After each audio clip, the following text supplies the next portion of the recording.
বিসমিল্লাহির রহমানির রহিম। মুক্তিযুদ্ধ বিষয়ক মন্ত্রণালয় কর্তৃক আয়োজিত আজকের এই সংবর্ধনা ও আলোচনা সভা, এই সভার সম্মানিত প্রধান অতিথি জনাব হাফিজ উদ্দিন আহমেদ বীর বিক্রম এবং আজকের এই অনুষ্ঠানে উপস্থিত আছেন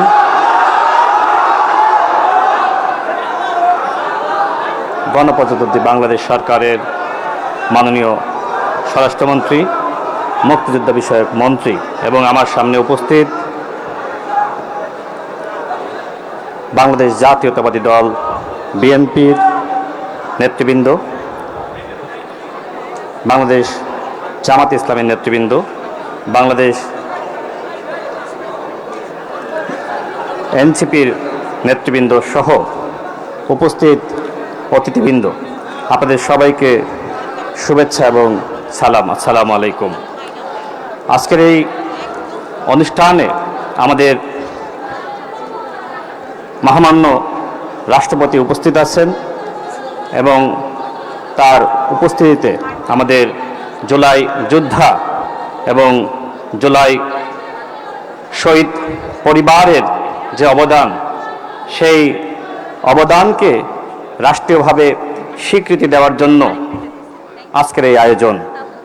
এটি একটি সার্বজনীন রাষ্ট্রীয় অনুষ্ঠান। এখানে রাজনৈতিক বিতর্কের কোনো অবকাশ নেই। জুলাই গণ অভ্যুত্থানে আমরা সবাই একতাবদ্ধ হয়ে রাজপথে নেমে ফ্যাসিস্ট আওয়ামী সরকারের পতন ঘটিয়েছি। এটি বাস্তব যে শেখ হাসিনার পতনের পরে আমাদের রাজনৈতিক মত এবং পথ ভিন্ন হয়েছে এবং অন্তর্বর্তীকালীন সরকার যে নির্বাচন আয়োজন করেছিল, সেই নির্বাচনের মধ্য দিয়ে বাংলাদেশে একটি সরকারি দল যারা জনগণের সেবায় কাজ করছে এবং গণতান্ত্রিক যে অগ্রযাত্রা সেটির সৌন্দর্য বৃদ্ধিকরণের লক্ষ্যে বিরোধী দল তারাও বাংলাদেশের জনগণের কল্যাণে কাজ করছে। আজকের এই অনুষ্ঠানের শুরুতে যে ধরনের মতপার্থক্য পরিলক্ষিত হয়েছে, আমি মুক্তিযুদ্ধ বিষয়ক মাননীয় মন্ত্রীকে ধন্যবাদ জানাই যে তিনি দুঃখ প্রকাশ করেছেন। অর্থাৎ গণ অভ্যুত্থানের পরে এই যে দুঃখ প্রকাশের সংস্কৃতি এবং যে অনুযোগ অভিযোগ ছিল আমাদের সংক্ষুব্ধ পক্ষের থেকে, সেটি তিনি সমাধান করার প্রতিশ্রুতি ব্যক্ত করেছেন এবং ইতিপূর্বে আমরা কখনোই এই ধরনের সংস্কৃতি আমরা পরিলক্ষিত করি নাই। আজকে আমাদের মাননীয় মন্ত্রী যে নজির স্থাপন করলেন, আমরা মানুষ আমাদের কাজ করতে গেলে ভুল হবে এবং সেই ভুলগুলো যদি আমরা শুধরিয়ে নিতে পারি, সেটি আমাদের সরকারের এবং আমাদের এখানে যারা বিরোধী দলে আছেন আমাদের সবার সার্থকতা। আমাদের জুলাই যোদ্ধা এবং শহীদ পরিবারের অনেক রাগ, ক্ষোভ, অভিমান আছে এবং অনেক সময় তারা সেই ক্ষোভের বহিঃপ্রকাশ ঘটিয়ে থাকেন এবং এর ন্যায্যতাও আছে। অন্তর্বর্তীকালীন সরকারের কাছে আপনাদের অনেকের অনেক বেশি প্রত্যাশা ছিল, হয়তো তার পুরোটা পূরণ করা সম্ভবপর হয়নি এবং বর্তমানে বিএনপি সরকার ক্ষমতায় রয়েছে, আপনাদের অনেকের অনেক প্রত্যাশা রয়েছে। আমাদের মাননীয় প্রধানমন্ত্রী জনাব তারেক রহমান তিনি জনগণের প্রত্যাশা পূরণে কাজ করে যাচ্ছেন এবং আপনারা যদি জুলাই যোদ্ধারা, জুলাই শহীদ পরিবার, এদেশের জনগণ বিএনপি সরকারের পাশে থাকেন, ইনশাল্লাহ জুলাই শহীদ পরিবার, জুলাই যোদ্ধাদের এমনকি আমাদের বিরোধী দলের যে আকাঙ্ক্ষা, সেই আকাঙ্ক্ষার ইনশাল্লাহ বাস্তবায়ন করতে পারবেন বাংলাদেশের মাননীয় প্রধানমন্ত্রী জনাব তারেক রহমান। আমি বক্তব্য দেওয়ার শুরুতে অনেকে হয়তো সংক্ষুব্ধ হয়েছেন, কিছু প্রতিক্রিয়া ব্যক্ত করেছেন। আমি আপনাদের এই প্রতিক্রিয়াকে স্বাগত জানাচ্ছি। গণতান্ত্রিক বাংলাদেশে আপনাদের এই যে প্রতিক্রিয়া ব্যক্ত করার স্বাধীনতা, এটাই তো আমাদের সবথেকে বড় অর্জন। যে আপনারা কথা বলতে পারছেন, আপনাদের কথা বলার বাক স্বাধীনতা রয়েছে।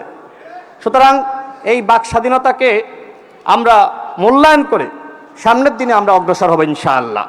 আমি যে কারণে এখানে বক্তব্য দিতে এসেছি, আমি জুলাই গণঅভ্যুত্থানে যেহেতু নেপথ্য থেকে কাজ করেছি, এখানে জাতীয় নাগরিক পার্টির সম্মানিত সদস্য সচিব আক্তার হোসেন, তিনি আমার বিষয়ে আরও ভালো বলতে পারবেন। তার সাথে তিনি জেলে যাওয়ার ঠিক আগ মুহূর্ত পর্যন্ত তার সাথে আমার বিভিন্ন বিষয়ে কথা হয়েছে, সমন্বয় হয়েছে। এবং আমাদের মাননীয় স্বরাষ্ট্রমন্ত্রী এখানে বসে আছেন। মাননীয় স্বরাষ্ট্রমন্ত্রী তিনি ভারতে নির্বাসিত জীবনে ছিলেন এবং তিনি জেল থেকে মুক্তি পাওয়ার পরে তিনি যেখানে যে রিসোর্টে তিনি একটা রুম ভাড়া করে অবস্থান করছিলেন, সেখানে থেকেই বাংলাদেশের গণতান্ত্রিক আন্দোলনে তার জায়গা থেকে তিনি সর্বাত্মক ভূমিকা রাখতে চেষ্টা করেছেন। এবং আমাদের জাতীয় নাগরিক পার্টির সদস্য সচিব জনাব আক্তার হোসেন, তিনি জানতেন যে এই আন্দোলনের পিছন থেকে বিএনপি গুরুত্বপূর্ণ ভূমিকা রাখছে এবং সেক্ষেত্রে আমাদের স্বরাষ্ট্রমন্ত্রী তার সাথে আক্তার হোসেনের কয়েকবার মিটিং হওয়ার কথা ছিল, কিন্তু টাইম সমন্বয় হয়নি। কিন্তু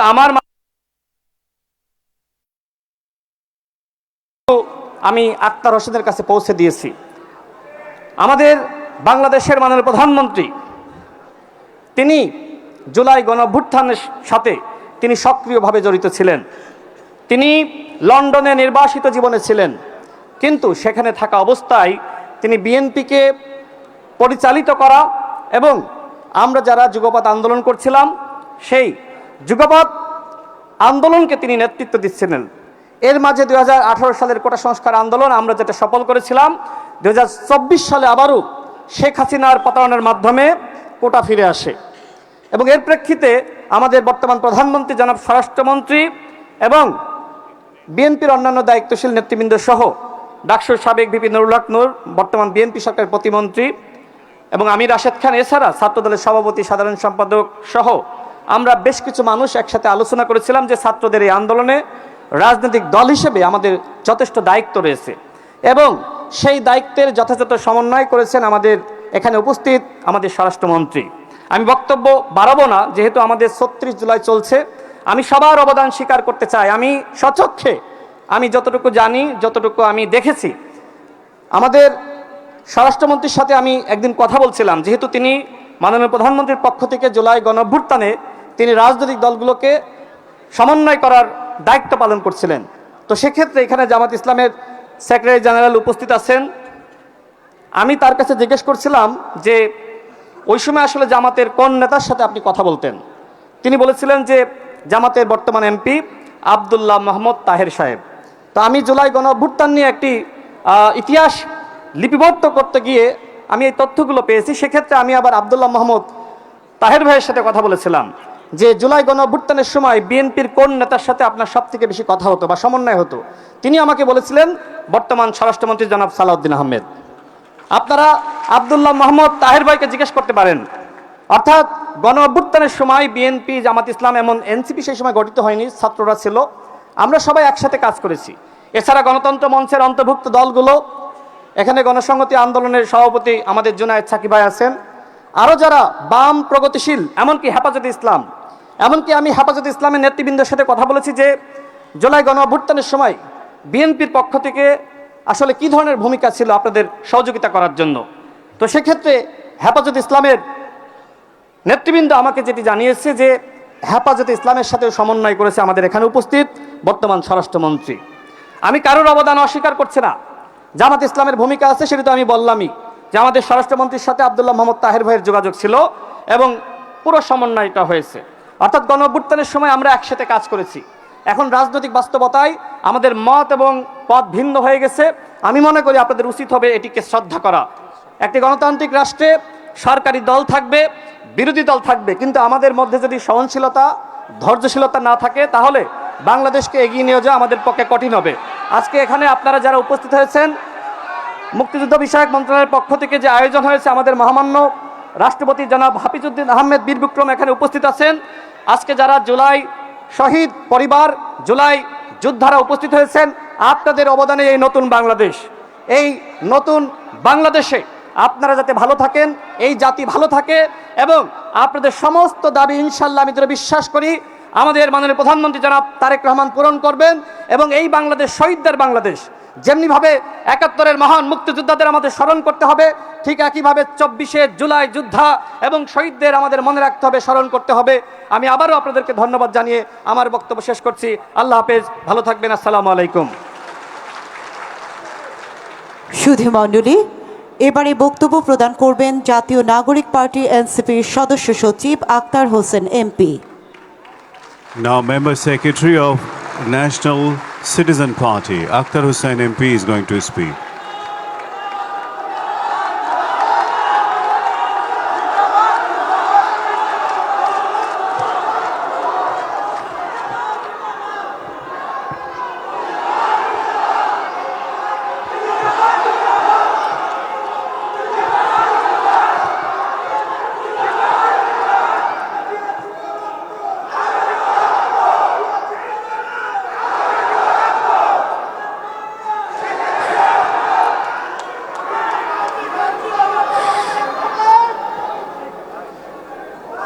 আসসালামু আলাইকুম রহমতুল্লাহ। মুক্তিযুদ্ধ মন্ত্রণালয় কর্তৃক আয়োজিত জুলাই গণঅভ্যুত্থান দিবসের আজকের এই আয়োজনের সম্মানিত প্রধান অতিথি মাননীয় রাষ্ট্রপতি, এই অনুষ্ঠানের বিশেষ অতিথিবৃন্দ, আমার সামনে উপবিষ্ট বিভিন্ন রাজনৈতিক দলের নেতৃবৃন্দ, জুলাই যোদ্ধা এবং শহীদ পরিবারের সদস্যবৃন্দ, আপনাদের সকলকে সালাম এবং একই সাথে ৫ আগস্টের বিজয়ের শুভেচ্ছা। বাংলাদেশের মানুষেরা দীর্ঘদিন ধরে এক জুলুম, নিপীড়ন, স্বৈরাচারী শাসন ব্যবস্থার মধ্য দিয়ে একটা নাভিশ্বাস আমাদের উঠেছিল। আমরা যখন ধরে নিয়েছিলাম যে ওই ফ্যাসিবাদী সরকার যেভাবে টাইমলাইন ঘোষণা করে 2021, 2041, 2071 কতগুলো সাল তারা ঘোষণা করে ফেলেছে এবং বাংলাদেশে আমরা মুক্তির আর কোনো উপায় দেখছিলাম না, ঠিক সেই সময়টাতে এই বাংলাদেশের আপামর জনতা, বাংলাদেশের ফ্যাসিবাদ বিরোধী সকল রাজনৈতিক দল সকলে মিলে রাজপথে জীবন দেওয়ার মধ্য দিয়ে আমরা এই বাংলাদেশকে নতুন করে মুক্ত করতে সমর্থ হয়েছিলাম। সেই ২৪শে অভ্যুত্থানের সময়কালে আমাদের যেসব ভাইরা জীবন দিয়েছেন, আমরা তাদের আত্মার মাগফিরাত কামনা করি। আমাদের আহত ভাইরা এখনো অনেকেই আছেন যারা দুই চোখে দেখতে পান না, অনেকেই আছেন যারা পঙ্গু, হাঁটতে পারেন না, অনেকেই আছেন নানা ধরনের শারীরিক জটিলতায় তারা ভুগছেন। আমরা তাদের জন্য দোয়া কামনা করি, আল্লাহ রাব্বুল আলামিন তাদেরকে সুস্থতা দান করুক। কিন্তু এর বাইরে গিয়ে রাষ্ট্রীয় দায়িত্ব থেকে আমাদের শহীদ পরিবার এবং আহত যোদ্ধারা যারা আছেন তাদের জন্য একটা বৃহৎ পরিসরে দায়িত্ব রয়েছে। আমরা সরকারের মাননীয় মন্ত্রী এখানে উপস্থিত আছেন, তাদের কাছে আমরা বিনীত কণ্ঠে আহ্বান জানাতে চাই, এখনো অনেক শহীদ আছেন যাদেরকে তালিকায় অন্তর্ভুক্ত করা হয়নি। এখানে অনেক আহত যোদ্ধারা আছেন যারা এতটা গুরুতর আহত কিন্তু তাদের ক্যাটাগরি করা হয়েছে সি ক্যাটাগরিতে, তাদেরকে পিছিয়ে রাখা হয়েছে। এটা স্পষ্টতই আমাদের যেসব জুলাই যোদ্ধারা আছেন তাদের স্বীকৃতিতে বাধা তৈরি করে। এই কারণে আমরা মাননীয় মন্ত্রীর কাছে আবেদন জানাবো, আমাদের জুলাই যোদ্ধারা যারা এখনো চিকিৎসাপ্রাপ্ত হয় নাই এবং আমাদের আহত যোদ্ধারা যাদের ক্যাটাগরি নিয়ে এখনো পর্যন্ত অসুবিধা রয়েছে, সরকার অতি দ্রুত উদ্যোগ গ্রহণ করে আমাদের এই শহীদ পরিবার এবং আহতদের যে আইনি জটিলতাগুলো চলছে, আমলাতান্ত্রিক জটিলতা, সেগুলো নিরসন করার উদ্যোগ গ্রহণ করবে। একই সাথে এখানে মাননীয় স্বরাষ্ট্রমন্ত্রী উপস্থিত আছেন, তার কাছে আমরা একটা বিষয় স্পষ্ট করে বলতে চাই, এই বাংলাদেশে যারা গণহত্যা করেছে, যারা মানবতা বিরোধী অপরাধ করেছে, সেই আওয়ামী লীগ, সেই গুন্ডারা, মানবতা বিরোধী অপরাধীরা তারা এখনো পর্যন্ত বিভিন্ন জায়গায় আমাদের জুলাই যোদ্ধারা যারা আছেন তাদেরকে হুমকি দিয়ে বেরোচ্ছে। আমরা সরকারের কাছে আহ্বান জানাই, অতি দ্রুত আওয়ামী লীগের যত সন্ত্রাসী আছে সকল সন্ত্রাসীকে গ্রেফতার করে বিচারের আওতায় নিয়ে আসতে হবে এবং দল হিসেবে আওয়ামী লীগ যে মানবতা বিরোধী অপরাধ করেছে, যে গণহত্যা চালিয়েছে, দল হিসাবেও আওয়ামী লীগকে বিচারের আওতায় নিয়ে আসতে হবে। সম্মানিত উপস্থিতি, এই জুলাই আন্দোলন, এই জুলাই গণঅভ্যুত্থান, এই বিপ্লবের অংশীদার আমরা সকলেই।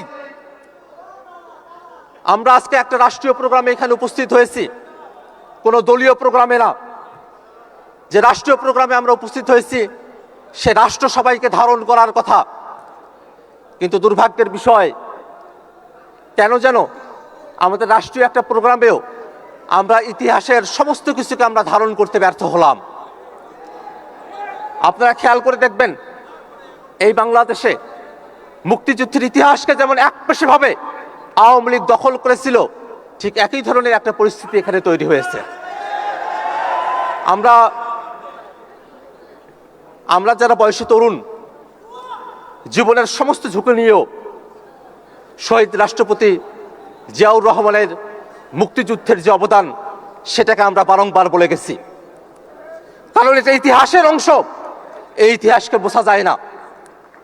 তেমনিভাবে এই 24-এর অভ্যুত্থানে যারা অংশগ্রহণ করেছিলেন, তিনি বিএনপির হন, তিনি জামাতের হন, তিনি বামপন্থী হন, প্রাইভেট বিশ্ববিদ্যালয়ের শিক্ষার্থী হন, মাদ্রাসার শিক্ষার্থী হন, রিক্সা চালক হন, প্রবাসী হন, যে সেকশনের মানুষেরাই তারা হন না কেন, আমরা সব সময় তাদেরকে আমরা স্মরণে রাখি, আমরা তাদের কথাটা উচ্চারণ করি।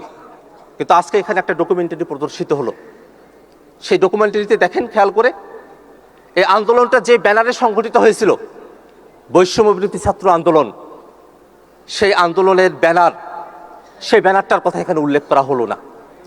এই আন্দোলন তো একদিনে সংগঠিত হয় নাই, এটা ছিল কোটার দাবিতে, কোটা সংস্কারের দাবিতে একটা আন্দোলন। কিন্তু সেই আন্দোলনটার গতিপথ আপনারা যদি খেয়াল করে দেখেন, 9 দফার মতো একটা ঐতিহাসিক ঘটনা, যেটা এই আন্দোলনের গতিপথকে পরিবর্তন করে দিয়েছিল, সেই 9 দফা এখানে অনুপস্থিত থেকে গেল। আমরা খেয়াল করে দেখলাম 24-এর অভ্যুত্থানের সময়টাতে সব থেকে সাহসের যে ঘটনাটা, আনুষ্ঠানিকভাবে 3 আগস্ট শহীদ মিনারে যে 1 দফার ঘোষণা দেয়া হলো, সে বিষয়টা এখানে বিমালুম ভুলে যাওয়া হলো। এটা আমাদেরকে আহত করে। আমরা চাই এই ইতিহাস বাংলাদেশের প্রত্যেকটা মুক্তিকামী জনতার হবে। 24-এর ইতিহাস থেকে কোনো জুলাই যোদ্ধাকে বাদ দেয়া চলবে না, এটাই হওয়ার কথা ছিল আজকের রাষ্ট্রীয় প্রোগ্রামের ডকুমেন্টারির ভাষ্য।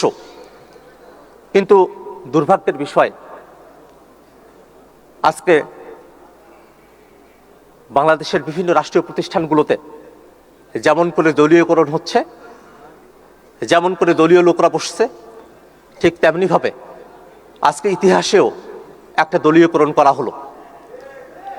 যদিও মাননীয় মুক্তিযুদ্ধ মন্ত্রী তিনি এই ডায়াসে দাঁড়িয়ে এর জন্য দুঃখ প্রকাশ করেছেন এবং সংশোধন করবেন বলে কথা দিয়েছেন, আমি তাকে ধন্যবাদ জানাই। কিন্তু এই যে ভুল, সেটাকে আমি কোনোভাবেই অবচেতন মনের ভুল বলে মনে করি না। এটা খুব চেতন জাগ্রত অবস্থায় থেকে ইতিহাসকে বিকৃত করার জন্য এবং ইতিহাসকে দলীয়করণ করার জন্য এই ধরনের একটা ডকুমেন্টারি তৈরি করা হয়েছে। এখানে একটা অনিকাঙ্ক্ষিত পরিস্থিতি তৈরি হয়েছিল। আজকে একটা মহিমান্বিত দিন, যেই দিনে আমরা বিজয় অর্জন করেছিলাম, সেই দিনে সরকার কর্তৃক একটা প্রোগ্রাম ঘোষণা করা হয়েছে। সেই প্রোগ্রামটা যাতে আমরা শান্তভাবে আমাদের কথাগুলো বলতে পারি, সে কারণে আমি আপনাদের সামনে এসে দাঁড়িয়েছিলাম। আপনারা যারা জুলাই যোদ্ধারা আছেন, আপনারা তখন আমার কথা শুনেছেন, এই কারণে আপনাদের কাছে আমি ধন্যবাদ এবং কৃতজ্ঞতা জানাতে চাই। পাশাপাশি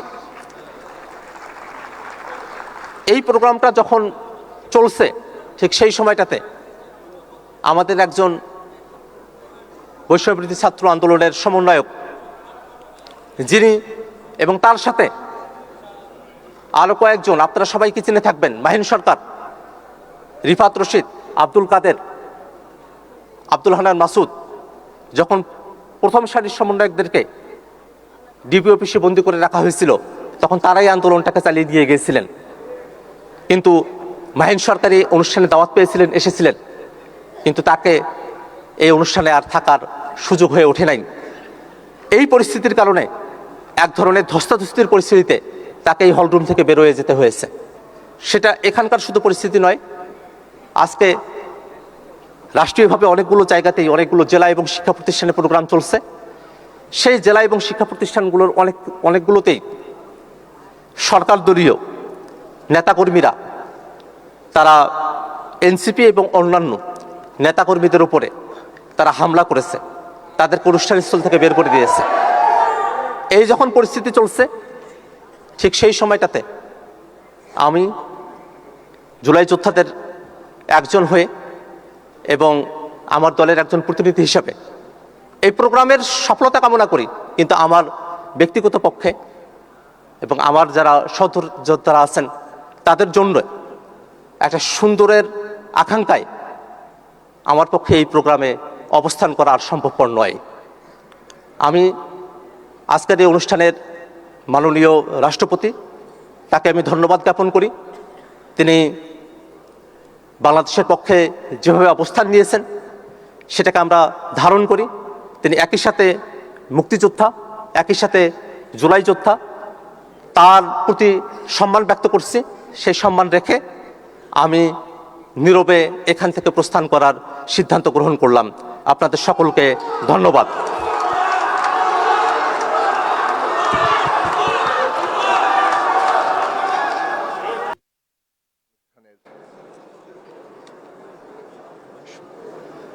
সম্মানিত সভাপতি, মহামান্য রাষ্ট্রপতি জনাব হাফিজ উদ্দিন আহমেদ বীর বিক্রম, উপস্থিত সম্মানিত অতিথিবর্গ, মাননীয় স্বরাষ্ট্রমন্ত্রী, মাননীয় মুক্তিযুদ্ধ বিষয়ক মন্ত্রী, মাননীয় মুক্তিযুদ্ধ বিষয়ক প্রতিমন্ত্রী সহ সম্মানিত অতিথিবৃন্দ, বিশেষভাবে জুলাইয়ের শহীদ পরিবার এবং জুলাইয়ের আহত যোদ্ধারা, আপনাদের সকলের প্রতি আমি আমার সালাম জানাই, শ্রদ্ধা জানাই, কৃতজ্ঞতা জানাই। আসসালামু আলাইকুম। আসলে আমি এখানে বক্তব্য রাখবো এরকম কোনো ধারণা আমার ছিল না, তবে যেহেতু সুযোগ পেয়েছি দুটো কথা বলবো। 5ই আগস্ট 2024 সালের খুব পরপরই আমাদের দলের দিক থেকে আমরা ভেবেছিলাম সম্ভব হলে সবাই মিলেই করা উচিত ছিল, কিন্তু সেই রকম সমন্বয় তখন ছিল না। জুলাইয়ের শহীদদের অন্তত তালিকা যাতে যথার্থভাবে প্রকাশিত হয়। আমাদের সীমিত সক্ষম সামর্থ্যে আমরা মোহাম্মদপুর অঞ্চলে যতজন শহীদ হয়েছেন তাদের তালিকা, আহতদের তালিকা তৈরির চেষ্টা করেছি এবং সেটা সরকারের কাছে জমা দিয়েছি। সেখানে আমরা একটা অনুষ্ঠানও করেছিলাম। আমরা সেই সময় দেখেছি জুলাইয়ের শহীদ পরিবারদের প্রত্যাশা কি, আহতদের প্রত্যাশা কি। শহীদ পরিবাররা সম্মান চেয়েছে, যারা এই দেশকে এগিয়ে নিয়ে যাওয়ার জন্য জীবন উৎসর্গ করার মতো সাহস দেখান, তার চাইতে মহত্তম কাজ আর কিছু হতে পারে না। এবং সে কারণেই জুলাইয়ের শহীদরা রাষ্ট্রীয় স্বীকৃতি পাবেন, রাষ্ট্রীয় মর্যাদা পাবেন। শহীদ পরিবারের দায়িত্ব রাষ্ট্র নেবে, কেননা ব্যক্তিগত প্রয়োজনে তারা জীবন উৎসর্গ করতে যাননি। আমাদের সমষ্টিগত স্বার্থে, জাতীয় স্বার্থে দেশকে এগিয়ে নিয়ে যাওয়ার জন্য তারা শাহাদাত বরণ করেছেন। কাজেই সেই রাষ্ট্রীয় স্বীকৃতি এবং তাদের পরিবারের দায়িত্ব রাষ্ট্র নেবে, এটা তাদের প্রত্যাশা ছিল। আহতদের আহাজারি আমরা শুনেছি, তাদের দুঃখ কষ্ট আমরা নিজেরা ব্যক্তিগতভাবে আক্রান্ত হয়েছি। 19শে জুলাই আমাদের উপরে হামলা হয়েছে গণতন্ত্র মঞ্চের মিছিলে, আমাদের শীর্ষ নেতৃবৃন্দরা আহত হয়েছেন, আমি নিজে ব্যক্তিগতভাবে আহত হয়েছি, হাসপাতালে চিকিৎসা নিতে গিয়েছি, সেখান থেকে গুন্ডা বাহিনী হাসপাতাল থেকে তুলে নিয়ে গিয়ে চেষ্টা করেছে, অকথ্য নির্যাতন করেছে। কিন্তু যখন জুলাইয়ের আহত যোদ্ধাদের দেখি, একটা কল্পনা করা যায় না এমনভাবে এক একজন দুর্দশা নিয়ে এখন জীবন যাপন করছেন, তখন নিজের এই আক্রান্ত হওয়াটা অনেক ছোট মনে হয়, কেননা এখনও তো সুস্থভাবে আছি। কিন্তু বহু জুলাই যোদ্ধা, তাদেরকে দুর্বিষহ জীবনের মধ্যে দিয়ে যেতে হচ্ছে। আমাদের এখানে একটু আগে একজন জুলাইয়ের আহত যোদ্ধা, যিনি 2 চোখ হারিয়েছেন, তার বেদনার কথা আমাদের অন্তত বোঝানোর চেষ্টা করেছেন, কিন্তু আমরা এখনো আসলেই বুঝতে পারবো না। যিনি 2 চোখে দেখতেন, তিনি যখন এখন কিছুই দেখতে পান না, এই বেদনা আসলেই আমাদের পক্ষে অনুভব করা খুব কঠিন। সুতরাং রাষ্ট্রকে সেই জায়গায় যেতে হবে, এইটা মানুষের প্রত্যাশা ছিল। এবং আহত পরিবার, আহত যোদ্ধাদের দায়িত্ব, আহত পরিবারের দায়িত্ব, কারণ বহু আহত যোদ্ধা আছেন যারা পরিবারের একমাত্র অবলম্বন ছিলেন, এবং এখন তারা সেই পরিবারের দায়িত্ব নিতে পারছেন না। কাজেই আহত যোদ্ধাদের দায়িত্ব, জীবনের দায়িত্ব এবং তাদের পরিবারের দায়িত্ব এই রাষ্ট্রকে নিতে হবে, কেননা তারাও রাষ্ট্রের অগ্রগতির জন্য তাদের জীবন উৎসর্গ করতে এসেছিলেন। এই যে দায়িত্বের কথা, জুলাই আন্দোলনের পরবর্তী রাজনৈতিক উত্তরণের পর্ব হিসেবে 12ই ফেব্রুয়ারি যে নির্বাচন হয়েছে, নির্বাচিত সরকার মাননীয় প্রধানমন্ত্রী জনাব তারেক রহমানের নেতৃত্বে গত 5 মাসের বেশি সময় ধরে যে রাষ্ট্র পরিচালনা করছেন, আজ সকালেও তিনি ঘোষণা করেছেন তার সরকারের অঙ্গীকার যে জুলাইয়ের শহীদরা, তাদের পরিবাররা, জুলাইয়ের আহত যোদ্ধারা এবং তাদের পরিবারের দায়িত্ব সরকার এবং এই রাষ্ট্র গ্রহণ করবে, এবং সেটা গ্রহণ করে চলেছে।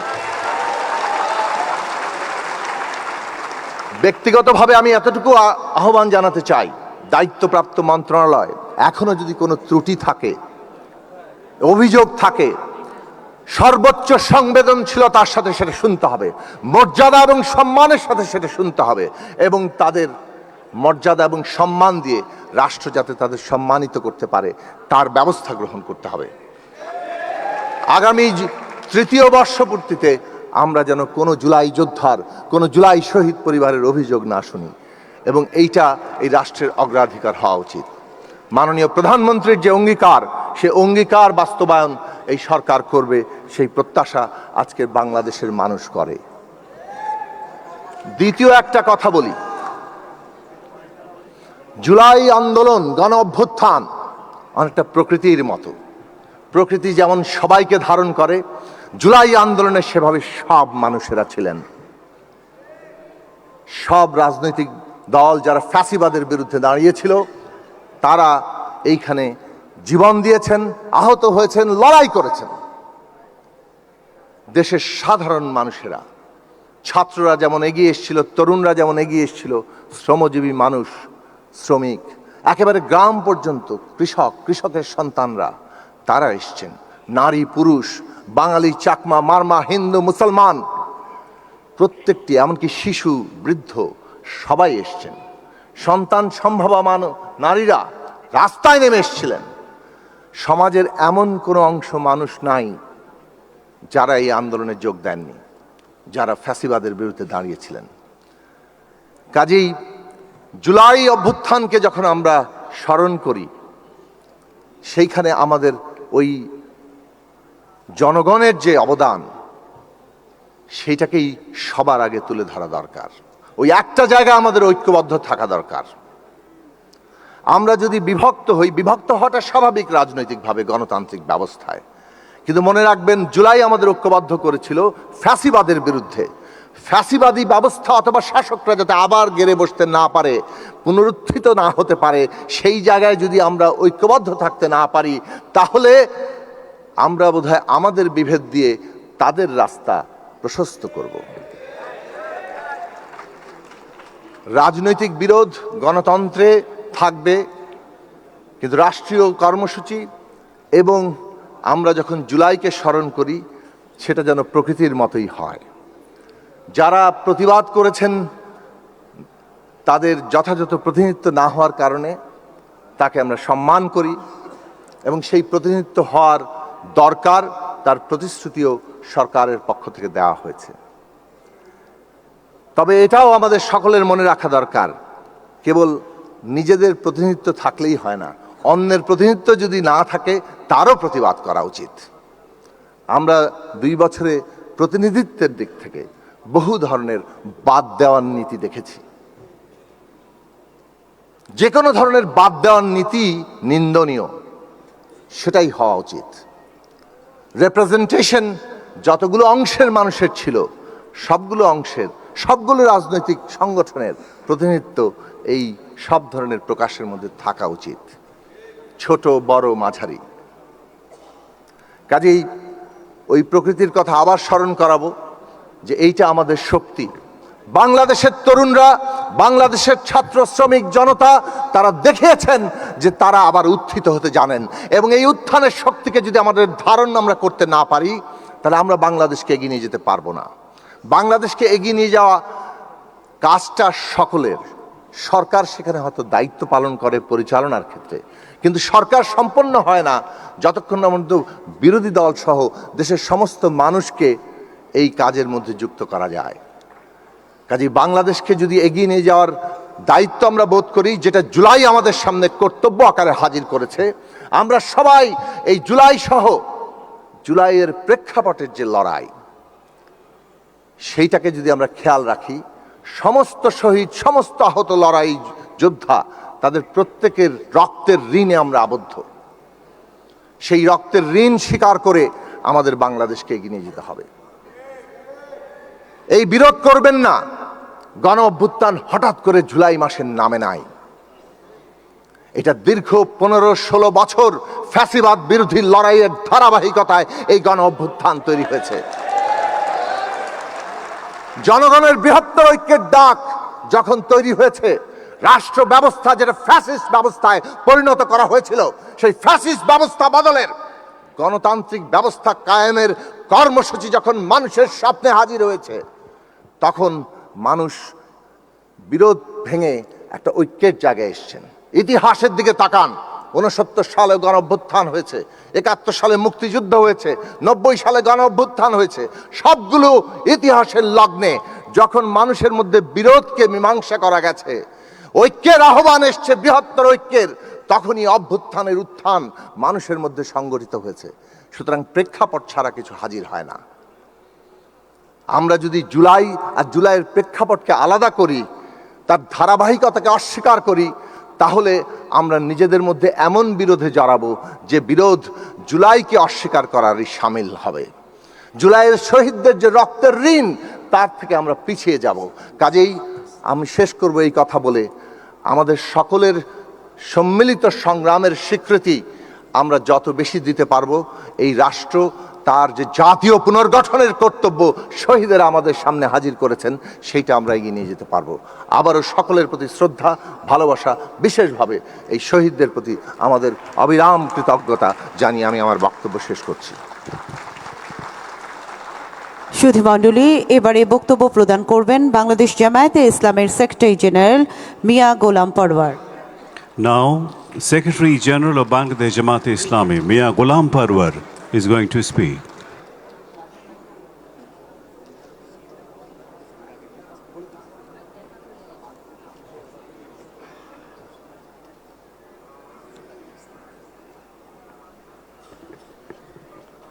আসসালামু আলাইকুম ওয়া রাহমাতুল্লাহি ওয়া বারাকাতুহু। আলহামদুলিল্লাহি রাব্বিল আলামিন, সালাতু ওয়াসসালামু আলা সাইয়্যিদিল মুরসালিন ওয়া আলা আলিহি ওয়া সাহবিহি আজমাইন। ঐতিহাসিক 24-এর ছাত্রগণ অভ্যুত্থানের এখন দ্বিতীয় বার্ষিকী আমরা উদযাপন করছি। বাংলাদেশ সরকারের মুক্তিযুদ্ধ মন্ত্রণালয়ের উদ্যোগে আয়োজিত এই অভ্যুত্থানের গর্বিত শহীদ এবং আহত ও জুলাই যোদ্ধাদের সম্বর্ধনা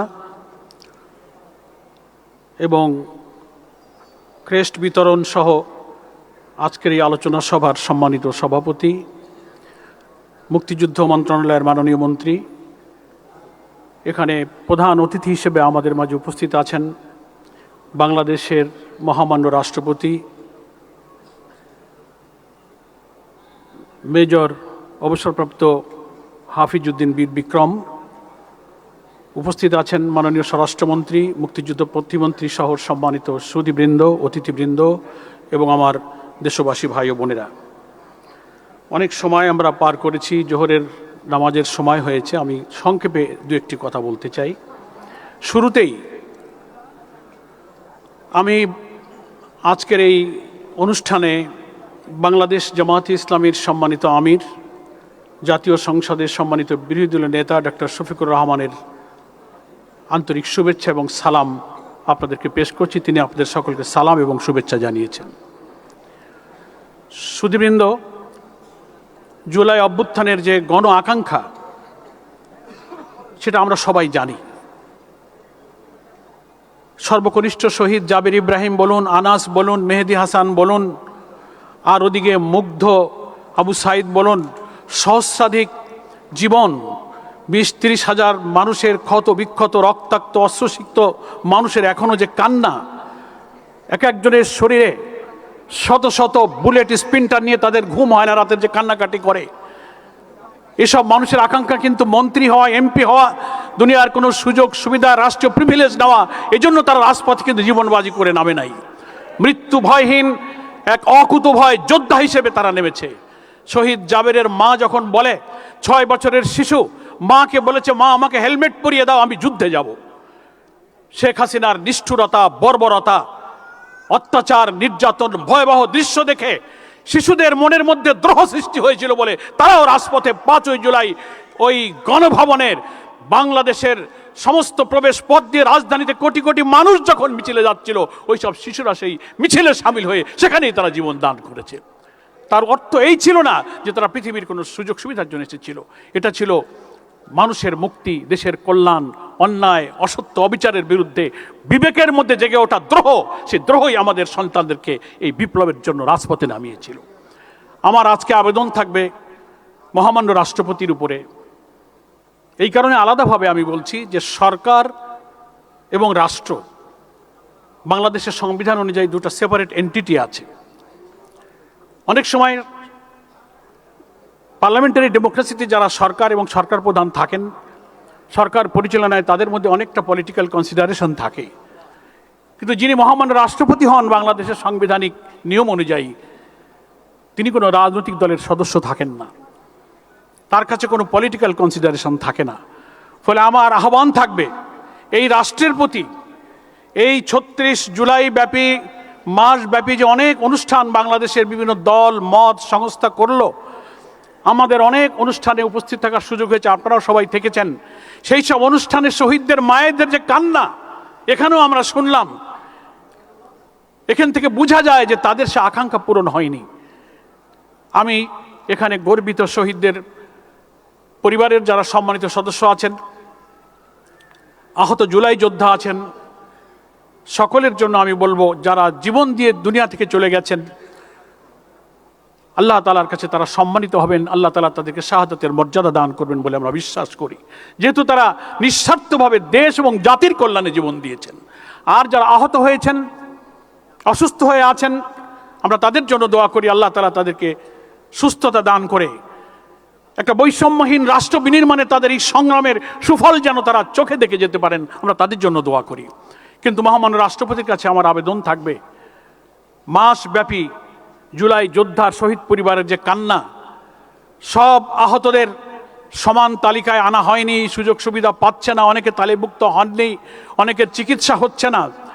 একটা বাংলাদেশের মতো রাষ্ট্রের পক্ষে এই কয়েকজন শহীদের সুচিকিৎসা, পুনর্বাসন কোনো অসম্ভব ব্যাপার নয়। আমার প্রথম শহীদ পরিবারের কণ্ঠের সাথে কণ্ঠ মিলিয়ে আবেদন থাকবে, এই বিষয়টা আপনি স্পেশালি সরকারকে নির্দেশ দেবেন যে কোনো একজন শহীদের পরিবার যেন বলতে না পারে যে আমার আফসোস আছে, এই আফসোস আপনি রাষ্ট্রের পক্ষ থেকে পূরণ করবেন। আর একটি কথা বলে বিদায় নেব, গণ আকাঙ্ক্ষা ছিল এই রক্তাক্ত জুলাইয়ের আন্দোলনের ভিত্তিতে আমরা যে জুলাই চার্টার করেছিলাম, জুলাই সনদ করেছিলাম, ঐক্যমত্য কমিশন করেছিলাম, যার ভিত্তিতে একটি গণভোটের মধ্য দিয়ে একটি নতুন রাষ্ট্র বিনির্মাণে আমরা সবাই হাতে ভোট দিয়েছিলাম। মাননীয় প্রধানমন্ত্রী ভোট দিয়েছিলেন, এখানে উপস্থিত যারা সবাই আমরা হাতে ভোট দিয়েছিলাম। আজকে সেই গণভোটের গণরায় কার্যকর করা হয়নি। এ ব্যাপারে মহামান্য রাষ্ট্রপতির কাছে আমরা 11 দল, মাননীয় স্পিকার, আপনি তখন স্পিকারের দায়িত্বে ছিলেন, আপনার কাছে আমরা স্মারকলিপি দিয়ে বলেছি আপনি হেড অফ দ্য স্টেট হিসেবে পদক্ষেপ নিয়ে এখন আপনি গণভোটের গণরায় কার্যকর করে এই রক্তাক্ত জুলাইয়ের গণ আকাঙ্ক্ষাকে আপনি বাস্তবায়িত করে ইতিহাসে আপনি স্মরণীয় বরণীয় হয়ে থাকতে পারেন। আমি আবারও আপনাদের সকলকে ধন্যবাদ জানিয়ে আমি আমার বক্তব্য শেষ করছি। আমা তৌফিক ইল্লা বিল্লাহ। আসসালামু আলাইকুম ওয়া রাহমাতুল্লাহি ওয়া বারাকাতুহু। সম্মানিত সুধী, অনুষ্ঠানের এ পর্যায়ে বিশেষ অতিথির বক্তব্য প্রদান করবেন জনাব ইশরাক হোসেন এমপি, মাননীয় প্রতিমন্ত্রী, মুক্তিযুদ্ধ বিষয়ক মন্ত্রণালয়।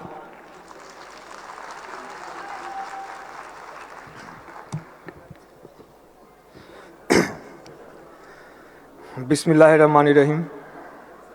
জুলাই গণ অভ্যুত্থান দিবস উপলক্ষে আয়োজিত আজকের অনুষ্ঠানের প্রধান অতিথি গণপ্রজাতন্ত্রী বাংলাদেশের মহামান্য রাষ্ট্রপতি, অনুষ্ঠানের সম্মানিত সভাপতি মাননীয় মুক্তিযুদ্ধ বিষয়ক মন্ত্রী, মঞ্চে উপবিষ্ট সম্মানিত অতিথিবৃন্দ, জুলাই শহীদ পরিবারের সদস্যবৃন্দ, আহত জুলাই যোদ্ধাগণ, সাংবাদিকবৃন্দ এবং উপস্থিত সুধী মণ্ডলী, আসসালামু আলাইকুম।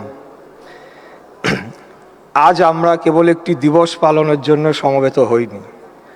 আজ আমরা এসেছি শহীদদের স্মরণ করতে, সত্য উচ্চারণ করতে এবং ন্যায় বিচারের শপথ পুনর্বিস্মরণ করতে। আমি দ্ব্যর্থহীন কণ্ঠে বলতে চাই, আমরা জুলাইকে ভুলিনি, জুলাইয়ের শহীদদের ভুলিনি, আহত জুলাই যোদ্ধাদের ভুলিনি। আর জুলাই গণহত্যার পূর্ণাঙ্গ বিচার না হওয়া পর্যন্ত আমরা থামব না ইনশাল্লাহ।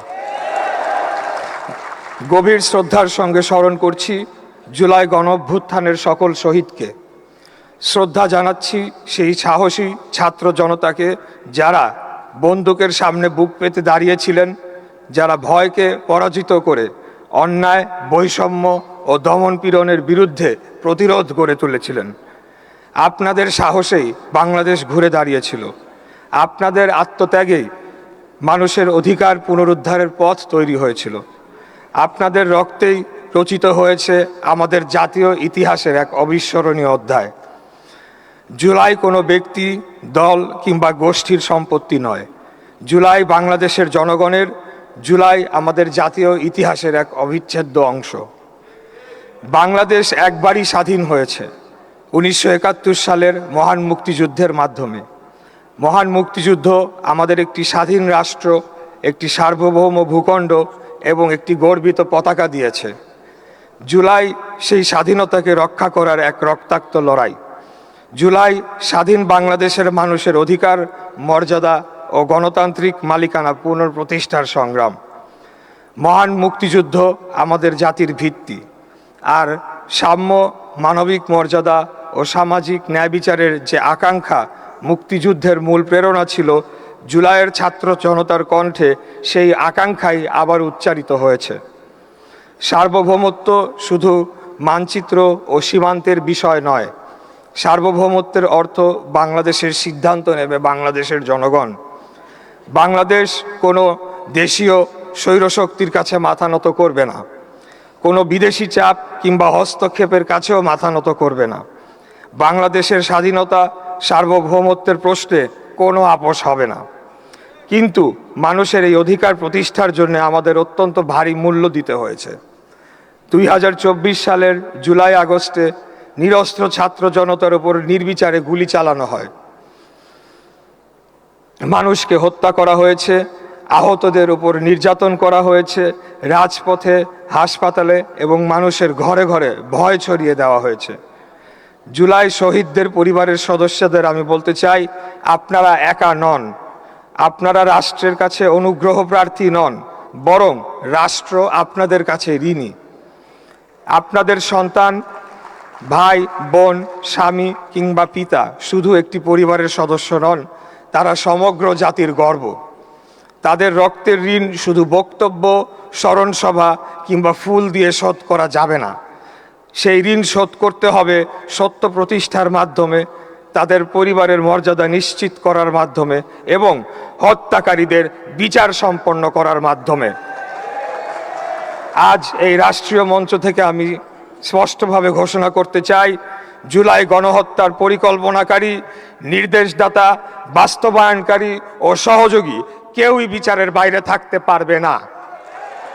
যে হাত গুলি চালিয়েছে, যে মুখ হত্যার নির্দেশ দিয়েছে, যে শক্তি গণহত্যার পরিকল্পনা করেছে, যারা আলামত নষ্ট করেছে এবং যারা অপরাধীদের আশ্রয় কিংবা পালিয়ে যেতে সহযোগিতা করেছে, প্রত্যেককে জবাবদিহিতার আওতায় আনতে হবে।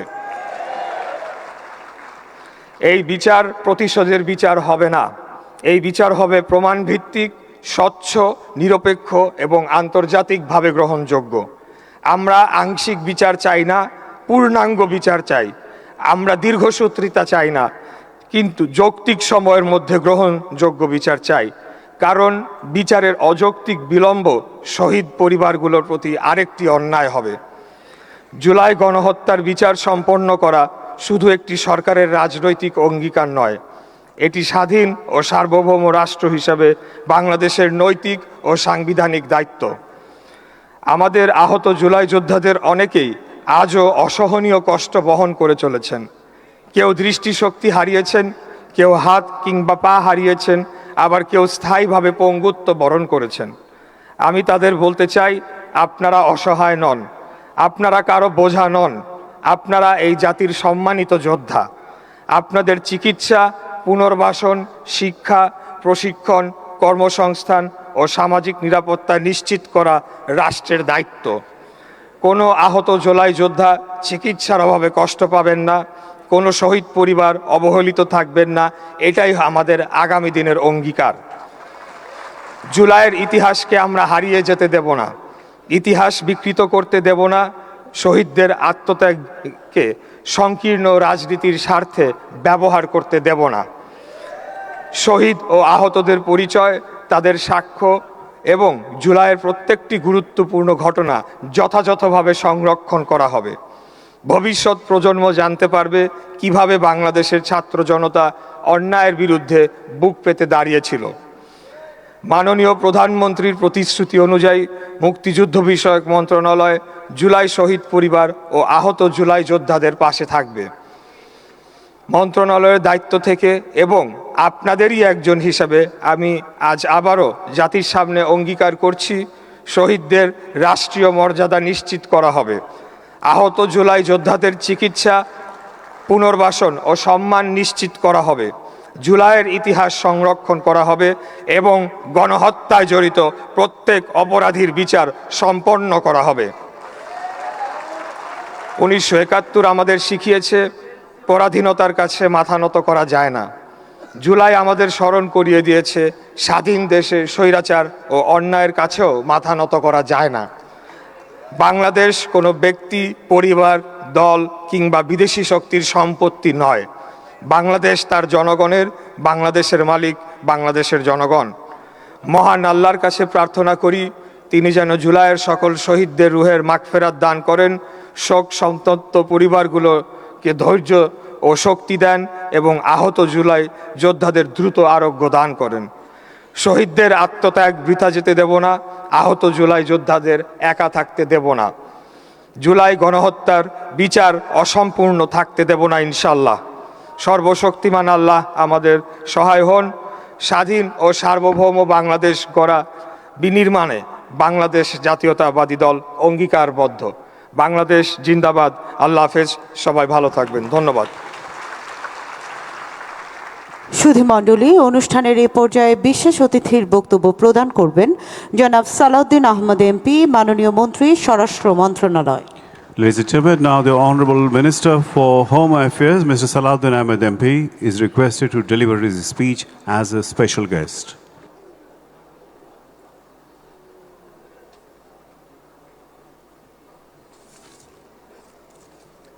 বিসমিল্লাহির রহমানির রহিম। আজকের দ্বিতীয় বর্ষপূর্তিতে 5ই আগস্টের এই দিনের এই অনুষ্ঠানে, জাতীয় অনুষ্ঠানে উপস্থিত প্রধান অতিথি গণপ্রজাতন্ত্রী বাংলাদেশের মহামান্য রাষ্ট্রপতি, উপস্থিত মন্ত্রীবৃন্দ, সুধীমণ্ডলী, এক্সেলেন্সিস, ডিপ্লোম্যাটিক মিশনসের আমি কয়েকজন এখনো দেখছি, Excellency's, representative from different missions, senior high officials, সামরিক এবং বেসামরিক ঊর্ধ্বতন কর্মকর্তাবৃন্দ, জুলাই শহীদদের পরিবার, মা বাবা, ভাই বোন যারা এসছেন, জুলাই যোদ্ধাগণ যারা আহত জুলাই যুদ্ধে এসছেন, সুধীমণ্ডলী, সাংবাদিক বন্ধুগণ, আসসালামু আলাইকুম রহমতুল্লাহ। আমি শুনছিলাম বেশি করে এই অনুষ্ঠানে, এই ভেন্যুতেই 5ই আগস্টের মতো আরও কয়েকটি অনুষ্ঠানে উপস্থিত ছিলাম, বক্তব্যও রেখেছিলাম। মাননীয় প্রধানমন্ত্রীও ছিলেন 2-1টা অনুষ্ঠানে। বিগত 2 বছর, আমারও 2 বছরের কম সময় এই জুলাইয়ের পরে কারো এখানে বক্তব্য রাখতে শুনেছি অন্ধত্ব বরণের 2 বছর 18 দিন, অর্থাৎ 5ই আগস্টের আরও 13-14 দিন আগে 2 চোখ হারিয়েছেন। আমি লিখছিলাম, সম্মোহিত হয়ে শুনছিলাম সেই শহীদ জননের বক্তব্য, যে এই জুলাই তাকে অগ্নিঝরা বক্তব্য দিতে বাধ্য করেছে। হয়তো গৃহিণী ছিলেন, কিন্তু এখন গ্লোবাল র্যাঙ্কের বক্তা হয়েছেন, রক্ত তাকে শিখিয়ে দিয়েছে। তার আকুতিগুলো শুনছিলাম। আলহামদুলিল্লাহ, এই জন্যই যে আমি বেঁচে আছি। বেঁচে থাকার কথা ছিল না। আমরা এই জুলাইকে নিয়ে রাজনীতি কেন করব? যেই বন্ধুরা আজকে এখানে প্রতিবাদ করেছেন তাদের কথাও লিখছিলাম। মাননীয় এমপি আক্তার হোসেন, রাশেদ এখানে বক্তব্য দিয়েছে, আমাদের মাননীয় মন্ত্রী সাকি বক্তব্য দিয়েছে। আমরা যারা সমন্বয় করছিলাম জুলাই আগস্টের এই গণ অভ্যুত্থানের পর্দার পিছন থেকে এবং সামনে থেকে, একবার বলেছিলাম আমাদের মাননীয় প্রধানমন্ত্রী যদি নির্বাসনে না থাকতেন, আল্লাহর কি মহিমা, হয়তো সুসমন্বিতভাবে এটা অর্গানাইজড ওয়েতে এই জুলাই গণ অভ্যুত্থান সমাপ্ত করা সম্ভব হতো না। কারণ যারা মাঠে ছিলেন তারা সবাই হয়তো কারাগারে অথবা অন্ধকারে। সেই অবস্থা ছিল। পৃথিবীর জঘন্যতম এবং ঘৃণ্যতম হত্যাকাণ্ড এবং জঘন্যতম স্বৈরাচারকে আমরা দেখেছি। যদি আমরা আয়নাগরে যাই, যেখানে আমার 61 দিনের অভিজ্ঞতা আছে, সেখানে একটা জানোয়ার 24 ঘন্টা থাকতে পারে না, আমরা সেখানে থেকেছি। আমার ভাই মীর কাসেম, তার ছেলে মীর কাসেম আলীর ছেলে মীর আহমদ ব্যারিস্টার, এখন এমপি, এখনো ট্রমাটাইজড। ব্যারিস্টার আরমান, সরি, কারণ ওর বাপের বন্ধু ছিলাম, আমি একসাথে জেল খেটেছি, তার নামটাই আসে কেবল মীর কাসেম আলীর। কাশিমপুর কারাগারে ছিলাম। তিনি আমাকে বলেছিলেন, আমি বললাম ভাই কেন ফেরত আসলেন? তিনি বললেন, আমি যদি না আসবই আমার ছেলেটাকে ধরে নিয়ে যাবে।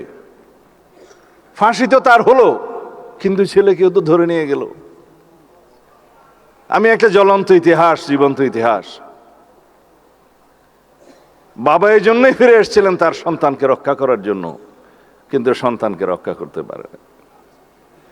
সেরকম একটা স্বৈরাচারের কবল থেকে মুক্তির পরে আমরা যদি বলি জুলাই কার, জুলাই কার, তাহলে জুলাই আমাদের কারোই থাকবে না। এই অবস্থা থেকে আমাদের মুক্তি পেতে হবে। পৃথিবীতে অনেক জাতি আছে স্বাধীনতার জন্য শতবর্ষ সংগ্রাম করে, কোনোদিন স্বাধীনতা পায় না। শতাব্দীর পর শতাব্দী চলে যায়,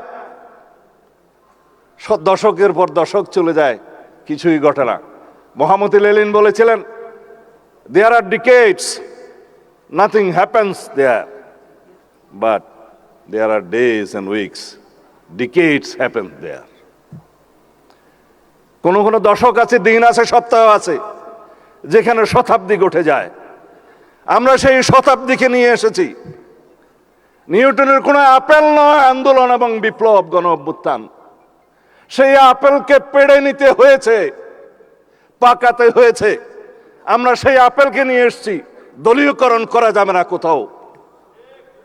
আমার ভাই পড়ুয়ার বলে গেছেন গণভোটের গণরায় বাস্তবায়ন করতে হবে। আসুন একসাথে বসি। সংবিধান সংশোধন কমিটিতে আপনাদের আহ্বান জানিয়েছে, আপনারা এখনো নাম দেন নাই। গতকালকে প্রথম বৈঠক করেছি।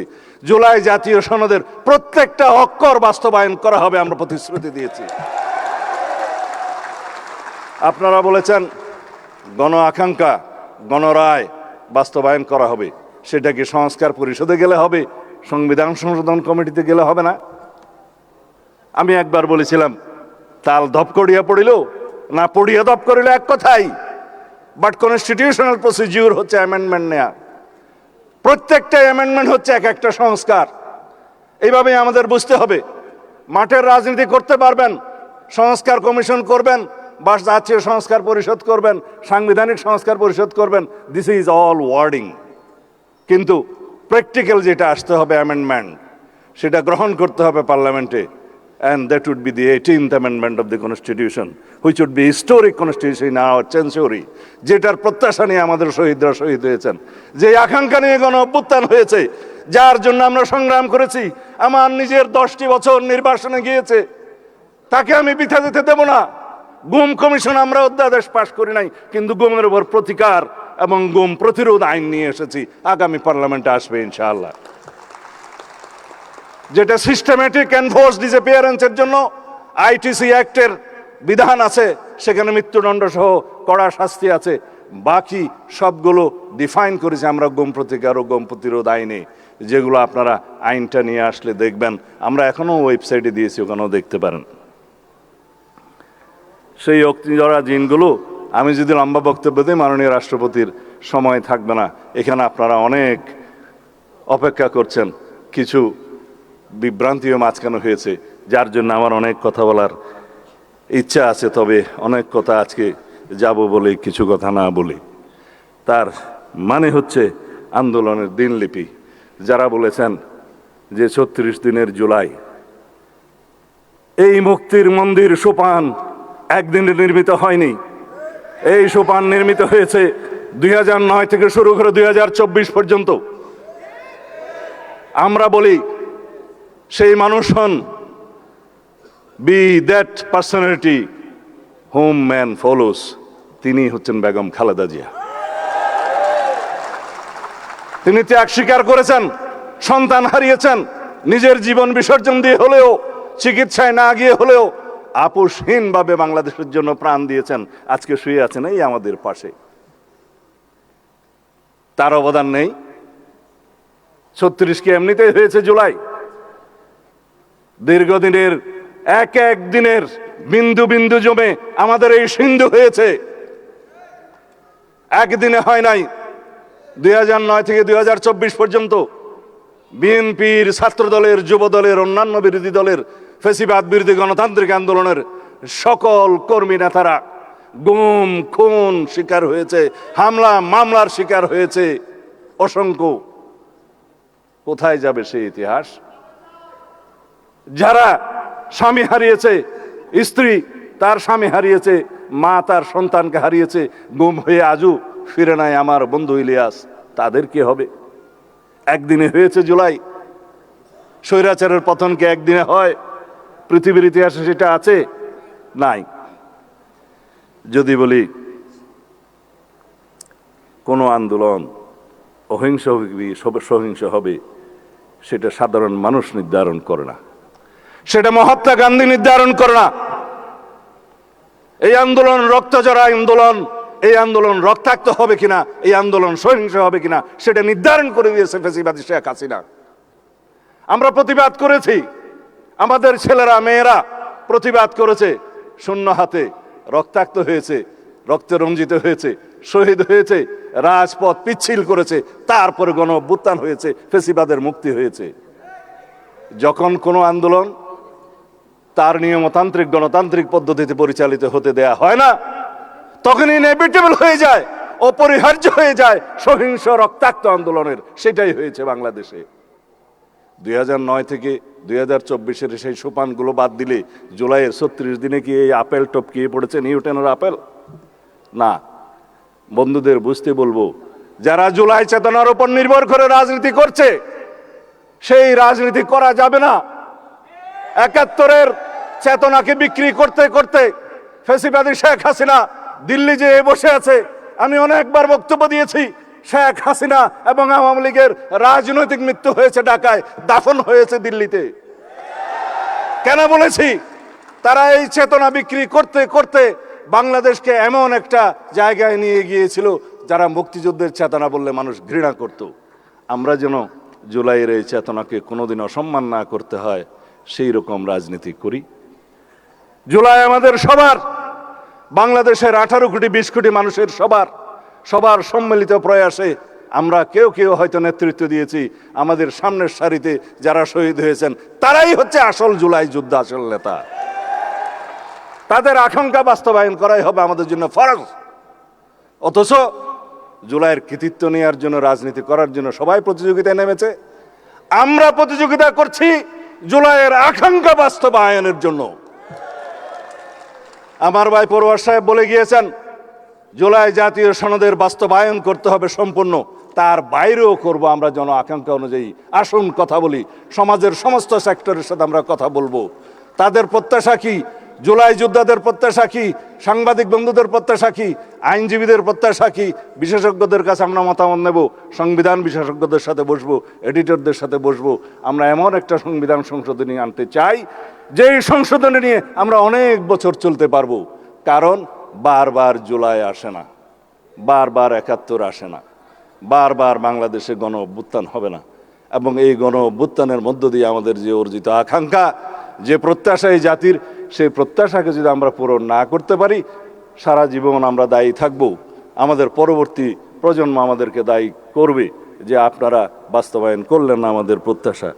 সুতরাং আমি আর দুই একটা কথা বলেই, কয়েকজনের বক্তব্যের জবাব দিয়েই আমি বিদায় নেব। সেটা হচ্ছে, আমাদের এখানে শহীদ জননী এবং যিনি 2 চোখে অন্ধ হয়েছেন, জুলাই যোদ্ধা, তার কিছু আকুতি আছে। আমি মুক্তিযুদ্ধ মন্ত্রণালয়কে অনুরোধ করব, যারা আহত হয়েছেন, কর্ম করে খেতে পারবেন, তাদের বিবেচনা একটা ক্লাস করতে হবে। আর যারা এমন আহত হয়েছেন যে জীবনের জন্য বেকার হয়ে গেছেন, কিছুই করতে পারবে না, তাদের জন্য একটা ক্যাটাগরি করতে হবে। তারা যেমন 2 যুগে যুদ্ধ হয়েছে। যেই শহীদ জননী বক্তব্য দিয়ে গিয়েছেন, তার আকুতি আপনাদের শুনতে হবে। সবাই একই রকম ক্ষতিগ্রস্ত না। আমিও পার্লামেন্টে আপনাদের পক্ষে জবাব দিয়েছিলাম, ক, খ এবং গ শ্রেণীর অন্তর্ভুক্ত করে শহীদ, বেশি আহত এবং কম আহত, এইভাবে আপনারা পরীক্ষা করে দেখবেন। যারা তালিকাভুক্ত হতে পারে নাই, সেটা অবশ্যই আমাদেরকে তালিকাভুক্ত করতে হবে। আমি সবাইকে অনুরোধ করব, যারা বলছেন আওয়ামী লীগের রাজনৈতিক দল হিসাবে বিচার পরিচালনা করতে হবে, সেটা তো আমার বক্তব্য ছিল। 2025-এর 5ই ফেব্রুয়ারি প্রথম আমি এই দাবি তুলি প্রেস ক্লাবে, এখনো অডিও ভিডিও সব পাওয়া যায়। দলের পক্ষ থেকে বলেছি, রাজনৈতিক দল হিসাবে বিচার সুগম করার জন্য কনস্টিটিউশন আর্টিকেল 47-এর অনুসরণে আমরা আইন সংশোধন করেছি, আইসিটি একটা আছে। আমরা সেইভাবে ব্যক্তির যেভাবে বিচার করা যায়, এই মানবতা বিরোধী এবং গণহত্যার জন্য সংগঠনেরও সেরকম বিচার করা যায়। আদালত নির্ধারণ করবে আওয়ামী লীগের পরিণতি কী হবে। আমরা এক্সিকিউটিভ অর্ডারে যেমন কোনো রাজনৈতিক দলের নিষিদ্ধ ঘোষণা চাই না, কিন্তু বিচারিক প্রক্রিয়া অবশ্যই আদালত নির্ধারণ করবে এই আওয়ামী লীগের কি হবে। গণহত্যার জন্য যে দল দায়ী, যে দল মানবতা বিরোধী অপরাধের জন্য দায়ী, সেই দায়ী কতটুকুন সেটা তদন্ত হচ্ছে। আইসিটি কোর্টের যে ইন্সপেকশন টিম, তারা তদন্ত করছে, আমরা নির্দেশনা দিয়েছি, শেষ পর্যায়ে আছে। ইনশাআল্লাহ আওয়ামী লীগের রাজনৈতিক দল হিসাবে তাদেরকে কাঠগড়ায় দাঁড় করানো হবে এবং তাদের বিচার নিশ্চিত করা হবে। যারা আওয়ামী লীগের নেতাকর্মী ভাই বন্ধুরা মাঝে মধ্যে দিল্লি থেকে মাঝে মধ্যে এখানে বনে বাদাড়ে আড়াল থেকে কিছু কিছু আওয়াজ দিয়ে থাকেন, মনে রাখবেন বাংলাদেশের মানুষ গণহত্যাকারী কোনো মাফিয়া শক্তিকে এই দেশে রাজনীতি করার জন্য আর অনুমতি দিবে না। দুঃস্বপ্ন দেখার দরকার নাই। আওয়ামী লীগের এত মরদ নাই, মাঝে মধ্যে আওয়াজ দিতে পারে। বাংলাদেশের মানুষ আওয়ামী লীগের প্রশ্নে এক, ফ্যাসিবাদের বিরুদ্ধে সংগ্রামের জন্য এক। আমরা এই হাউজে পরস্পর তর্ক করব, বিতর্ক করব, জাতীয় সংসদে বিরোধী দল সরকারি দল আমরা বাহাস করব, কিন্তু যখন সওয়াল আওয়ামী লীগের আসবে তখন আমরা সমগ্র জাতি এক। আমরা ঐক্যবদ্ধ থাকব ফ্যাসিবাদের বিরুদ্ধে। এক প্রশ্নে আমরা ঐক্যবদ্ধ থাকব, এই জাতির সামনে কোনোদিন আমরা ফ্যাসিবাদের উৎপত্তি হতে দেব না, উৎপাদন হতে দেব না। কোন সরকার যাতে ফ্যাসিবাদী আচরণ না করে সেই জন্য জুলাই জাদুঘর আজকে রেখে এসেছি। ওখানে যেয়ে দেখে আসবেন, সবক নিয়ে আসতে হবে সমস্ত সরকারকে, যাতে কোনো সরকার ফ্যাসিবাদী আচরণ না করে। সেই জন্য ওইটা আমরা জীবন্ত জাদুঘর হিসেবে রেখে দেব। ধন্যবাদ আপনাদের সবাইকে।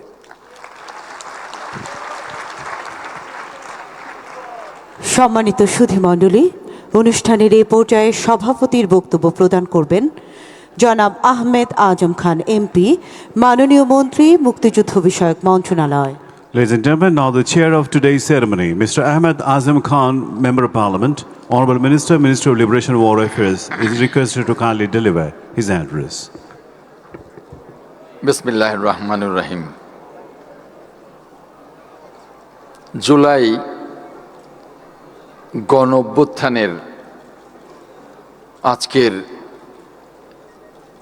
এই অনুষ্ঠানের সম্মানিত প্রধান অতিথি, বাংলাদেশের মহামান্য রাষ্ট্রপতি জনাব হাফিজ উদ্দিন আহমেদ বীর বিক্রম, আজকের অনুষ্ঠানের বিশেষ অতিথি গণপ্রজাতন্ত্রী বাংলাদেশ সরকারের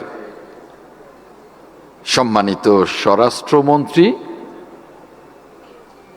জনাব সালাউদ্দিন আহমেদ, মুক্তিযুদ্ধ বিষয়ক মন্ত্রণালয়ের মাননীয় প্রতিমন্ত্রী জনাব ইশরাক হোসেন, সামনে উপস্থিত মাননীয় মন্ত্রীবৃন্দ, মুক্তিযুদ্ধ মন্ত্রণালয়ের সম্মানিত সচিব, আমার সামনে উপস্থিত বিভিন্ন মন্ত্রণালয়ের সচিববৃন্দ, এক্সিলেন্সিজ, সামরিক ও বেসামরিক ঊর্ধ্বতন কর্মকর্তাবৃন্দ, জুলাই শহীদের সম্মানিত পরিবারবৃন্দ, সম্মানিত জুলাই যোদ্ধাবৃন্দ, জেলা প্রশাসনের সকল পর্যায়ের কর্মকর্তাবৃন্দ, মুক্তিযুদ্ধ মন্ত্রণালয়ের সকল পর্যায়ের কর্মকর্তাবৃন্দ, সম্মানিত অভ্যাগত অতিথিবৃন্দ, আসসালামু আলাইকুম। আজকে এই অনুষ্ঠানটি একটি রাষ্ট্রীয় অনুষ্ঠান। কোন রাষ্ট্রীয় অনুষ্ঠান? যে রাষ্ট্র একটা গণ অভ্যুত্থানের মধ্য দিয়ে ফ্যাসিবাদকে বিতাড়িত করে নতুন একটি রাষ্ট্র ব্যবস্থা তৈরি করবার যাত্রা শুরু করেছেন, সেরকম সেই নবযাত্রার, সেই অভ্যুত্থানের পরিবর্তিত রাষ্ট্র ব্যবস্থার উপরে দাঁড়িয়ে সেই রাষ্ট্রীয় অনুষ্ঠান, আমরা রাষ্ট্রীয় অনুষ্ঠান, দলীয় অনুষ্ঠান, সংসদের অনুষ্ঠান, বিভিন্ন অনুষ্ঠানকে কিভাবে পালন করব আমাদের কিন্তু ওই গণ অভ্যুত্থানের ফ্যাসিবাদীর পলায়নের মধ্য দিয়ে সেটাও কিন্তু সেই সুশৃঙ্খলতা, সেই গণতান্ত্রিক রীতি নীতি, সেই অনুষ্ঠানের বিভিন্ন অবয়বকে নিশ্চয়ই আমরা ধারণ করব, নিশ্চয়ই আমরা লালন করব এবং নিশ্চয়ই আমরা পালন করব। আজকের অনুষ্ঠানের প্রারম্ভে যে অবস্থাটা দেখেছি, সত্যি কষ্ট পেয়েছি যে বিষয়টা নিয়ে কারুর আপত্তি থাকতেই পারে, ভুল আমার থাকতে পারে, ভুল মন্ত্রণালয়ের থাকতে পারে। আমরা তো মানুষ, ভুল করতেই পারি, কিন্তু তার অভিযোগ সুনির্দিষ্ট সুশৃঙ্খলভাবে করলে যত সুন্দর হয় একটা রাষ্ট্রীয় অনুষ্ঠানে। যে অভিযোগটা জনসভায় একরকম হতে পারে, একটা রাষ্ট্রীয় অনুষ্ঠানে আরেক রকম হতে পারে। আমরা যদি সেই সুশৃঙ্খলতার দিকে না হাঁটি, তাহলে এই গণ অভ্যুত্থানের পরবর্তী রাষ্ট্র ব্যবস্থা পরিবর্তনের যাত্রা কি করে শুরু করব? আমাদেরকে প্রথমে গণতন্ত্রের চর্চায় একটা সুশৃঙ্খল জাতি হিসেবে নিজেদেরকে নিয়ে আসতে হবে। সেখানে আমরা যারা রাজনীতি করি, আমাদের দায়িত্ব সবচেয়ে বেশি। সেই দায়িত্ব আমরা যদি পালন না করি, তাহলে আমাদের রাজনৈতিক কর্মী বা দলের বাইরে যারা আছে, তারা কি দেখবে, কি বুঝবে, কি অনুসরণ করবে? আজকের অনুষ্ঠান একটা রাষ্ট্রীয় অনুষ্ঠান হিসেবে আমি যা দেখলাম সেটা অত্যন্ত কষ্টদায়ক। এবং রাষ্ট্রীয় অনুষ্ঠান পার্লামেন্ট নয় যে এখানে ওয়াকআউট করার কোনো বিষয় আছে। প্রতিবাদ করে বক্তব্য দিতে পারেন, এটাই তো জুলাই গণ অভ্যুত্থানের চেতনা। বক্তব্য দিয়ে আপনি সুন্দরভাবে বসুন, অন্যের বক্তব্য শুনুন। তা না করে যেমনি মেঠু বক্তৃতায় বা বিভিন্ন জায়গায় এখন যে ধরনের জনসভায় অশ্রাব্য গালিগালাজ হচ্ছে, এটা যেমন রাজনীতি নয়, এটা যেমন গণতান্ত্রিক কর্মকাণ্ডের মধ্যে পড়ে না, এটা যেমন একটা অভ্যুত্থান পরবর্তী রাষ্ট্র ব্যবস্থায় গণতান্ত্রিক চর্চায় যায় না, সভ্য রাজনীতিতে যায় না, ঠিক তেমনি রাষ্ট্রীয় অনুষ্ঠানে এ ধরনের উশৃঙ্খলতা কোনো সভ্য সমাজে যায় না। ভুল হতে পারে, আমার হতে পারে, মন্ত্রণালয় হতে পারে, আপনার হতে পারে। সেই ভুলগুলো আমরা সকলে মিলে তো সংশোধন করব। সেই ভুলগুলো সংশোধন করবার জন্য সুযোগ দিতে হবে, বলতে হবে, উশৃঙ্খলতা করে নয়।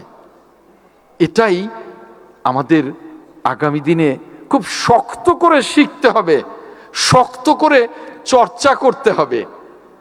আমি বেশ কদিন যাবৎ এই মেঠু বক্তৃতায় দেখছি বিভিন্ন জায়গায় রাজনীতির নামে, গণতান্ত্রিক স্বাধীনতার নামে অশ্রাব্য গালিগালাজ হচ্ছে। এটা কিন্তু গণতন্ত্র না, ওটা কিন্তু গণতন্ত্রের স্বাধীনতা না। যেমনি আপনার বাড়িতে বসে আপনি যখন একটা গানের অনুষ্ঠান করবেন, মাইক দিয়ে পাশের বাসায় রাত্রি 12টায় ডিস্টার্ব করাটা আপনার স্বাধীনতা না। আপনার স্বাধীনতা আপনার বাড়িতে মাইক ছাড়া নিজেরা সারা রাত গান শুনুন, অন্যকে ডিস্টার্ব করা স্বাধীনতা না। ঠিক তেমনি কতটুকু গণতন্ত্র মানেই অবারিত স্বাধীনতা, যাকে যা খুশি তাই বলা, এটাও কিন্তু গণতন্ত্রের চর্চা না, সেটা বুঝতে হবে। সেটা যদি আমরা না বুঝি, সেটা যদি আমরা সেভাবে চর্চা না করি, তাহলে আমাদের এই জুলাই গণঅভ্যুত্থানের চেতনা তো লুণ্ঠিত হবে, ভুলুণ্ঠিত হবে। এটা আমাদের বুঝতে হবে। আমাদের অনেকে বলেছেন, আমার এক শহীদ জননী বলেছেন, আরো অনেকে বলেছেন, আমরা এখনো কিছুই, এখনো এই পেলাম না, এখনো ওই পেলাম না, এখনো বিচার হলো না। সত্য বলেছেন, একমত। এখনো অনেক কিছু পাননি, এখনো বিচার হয়নি। কিন্তু গণঅভ্যুত্থানের পর এই সরকার, মাননীয় প্রধানমন্ত্রী জনাব তারেক রহমানের সরকার কত বছর ক্ষমতায়, কত যুগ ক্ষমতায়? মাত্র 5 মাস। এটা বুঝতে হবে আপনাকে। আপনি 4 বছরের মাথায় যদি বলতেন 4টি বছর চলে গেল, আমরা কিন্তু এই গণ অভ্যুত্থানের কিছুই পাই নাই, কিন্তু 5 মাসে তুলনামূলকভাবে ইঞ্চি ইঞ্চি করে আমরা কিন্তু অনেকটা দেবার চেষ্টা করেছি। মাননীয় প্রধানমন্ত্রী জনাব তারেক রহমানের নির্দেশে গণ অভ্যুত্থানের প্রত্যেকটা শহীদ, প্রত্যেকটা জুলাই যোদ্ধা, আহত, পঙ্গু, অন্ধ, প্রত্যেকের পাশে দাঁড়াবার জন্যে মাননীয় প্রধানমন্ত্রী জনাব তারেক রহমানের নির্দেশে মুক্তিযুদ্ধ মন্ত্রণালয়, জুলাই অধিদপ্তর আমরা প্রতিষ্ঠা করেছি। এবং এখন পর্যন্ত জুলাই শহীদদের সঞ্চয়পত্র দিয়েছি 231 কোটি টাকার। আমরা জুলাই শহীদদের ভাতা দিয়েছি 18 কোটি টাকা। আমরা জুলাই যোদ্ধাদের এককালীন অনুদান দিয়েছি 214 কোটি টাকা। আমরা জুলাই যোদ্ধাদের অন্যান্য ভাতা দিয়েছি 169 কোটি টাকা। এবং বিদেশে চিকিৎসা বাবদ আমরা দিয়েছি 362 কোটি টাকা। মোট 1006 কোটি টাকা, 1000 কোটি এবং 6 কোটি টাকা জুলাই যোদ্ধাদের জন্য, তাদের চিকিৎসা এবং বিভিন্ন ভাতার জন্য আমরা এই 5 মাসে ব্যয় করতে পেরেছি। মাত্র 5 মাসে। আমাকে অনেকে এখানেও বলেছেন, আমাকে বাইরেও বলেন, অনেক জুলাই যোদ্ধা আছে যারা এখনো গেজেটভুক্ত হননি, বন্ধ করে দেয়া হয়েছে। কারা বন্ধ করেছে? আমরা বন্ধ করি নাই। জনাব তারেক রহমানের সরকার বন্ধ করে নাই। আমি এই মন্ত্রণালয়ের দায়িত্ব নিয়ে প্রথম সভায় বলেছি, অনেক জুলাই যোদ্ধা গেজেটভুক্ত হয়নি, ওপেন করে দিলাম জুলাই যোদ্ধারা গেজেটভুক্ত হবেন। কেন বন্ধ হয়েছিল, কোন উদ্দেশ্যে জানি না, আমি আপনাদের বলছি। যেমনি ওই 71-এর মুক্তিযুদ্ধের পর গত ফ্যাসিবাদের 18 বছরে প্রায় 85,000-এর উপরে অমুক্তিযোদ্ধা বা ভুয়া মুক্তিযোদ্ধার একটা ফ্যাক্টরি ছিল। সেখান থেকে বের করে এই এত ভুয়া মুক্তিযোদ্ধা তারা তৈরি করেছে। আর অনেক মুক্তিযোদ্ধা বিএনপি সহ বিরোধী দলের বলে বাদ দিয়েছে। আমরা কোন জুলাই যোদ্ধাকে বাদ দেব না। আর ওই ভুয়া মুক্তিযোদ্ধার মতো জুলাই যোদ্ধা না, তাদেরকে গেজেটভুক্ত করব না। কথা দিচ্ছি আপনাদের সাথে, কথা দিচ্ছি। পরিষ্কার বলতে চাই, মুক্তিযুদ্ধ মন্ত্রণালয় এই জুলাই গণ অভ্যুত্থানের চেতনা বাস্তবায়নের জন্য প্রত্যেকটি জুলাই যোদ্ধা শহীদ পরিবারের প্রত্যেকের জন্য আমরা নিবেদিত প্রাণ হয়ে কাজ করব, কথা দিয়ে যাচ্ছি আজকে আপনাদের কাছে। আর একটি কথা, আমার শ্রদ্ধেয় নেতা মাননীয় স্বরাষ্ট্রমন্ত্রী বলেছেন, তবু আমি বলি, জামায়াতের বন্ধুরা প্রায়ই বলেন 72% ভোট আপনারা অবজ্ঞা করেছেন। আরে ভোট তো আজকের মাননীয় প্রধানমন্ত্রী তখনকার বিএনপির মাননীয় চেয়ারম্যান নিজে বলেছেন যে আপনারা ভোট দেন, অর্থাৎ এই 72% ভোটের 51%ই তো বিএনপির ভোট। কার ভোটের জন্য আপনারা এভাবে কথা বলেন? আমাদের ভোট। কেন? আমরা জুলাই সনদ বাস্তবায়ন করব। এই যে মাননীয় স্বরাষ্ট্রমন্ত্রী এখানে বসে আছেন, ওই যে একটা কমিটি হয়েছিল ডক্টর আলী রিয়াজের নেতৃত্বে, সেই কমিটিতে বিএনপির প্রতিনিধি ছিলেন স্বরাষ্ট্রমন্ত্রী জনাব সালাউদ্দিন আহমেদ। তিনি ওখানে কাজ করেছেন এবং এই জুলাই সনদ প্রথম দিন এই পার্লামেন্টের সাউথ প্লাজায় প্রথম বিএনপি স্বাক্ষর করেছে। ভুলে গেলে চলবে না, এনসিপি স্বাক্ষর করে নাই, অনেক পরে করেছে, প্রথম স্বাক্ষর করেছে বিএনপি। তাই বলতে চাই, গতকালকে মাননীয় প্রধানমন্ত্রীর বক্তব্য শুনেছি ওই ফার্ম গেটের কৃষিবিদ ইনস্টিটিউটে, স্পষ্ট করে বলেছেন আমরা জুলাই সনদ এবং জুলাইয়ের আকাঙ্ক্ষা বাস্তবায়নে কাজ শুরু করে দিয়েছি, একটা একটা করে সংস্কার শুরু করে দিয়েছি। আরে মাননীয় প্রধানমন্ত্রী শপথ নেবার পরে তো রাস্তায় বের হয়েই তো প্রথম সংস্কার, যে কোনো সিগন্যাল বন্ধ হবে না। আজকে তো প্রায় 70টার উপরে ঢাকার সিগন্যাল অটো হয়ে গেছে। প্রথম সংস্কার তো তিনি প্রথম দিন থেকেই শুরু করেছেন।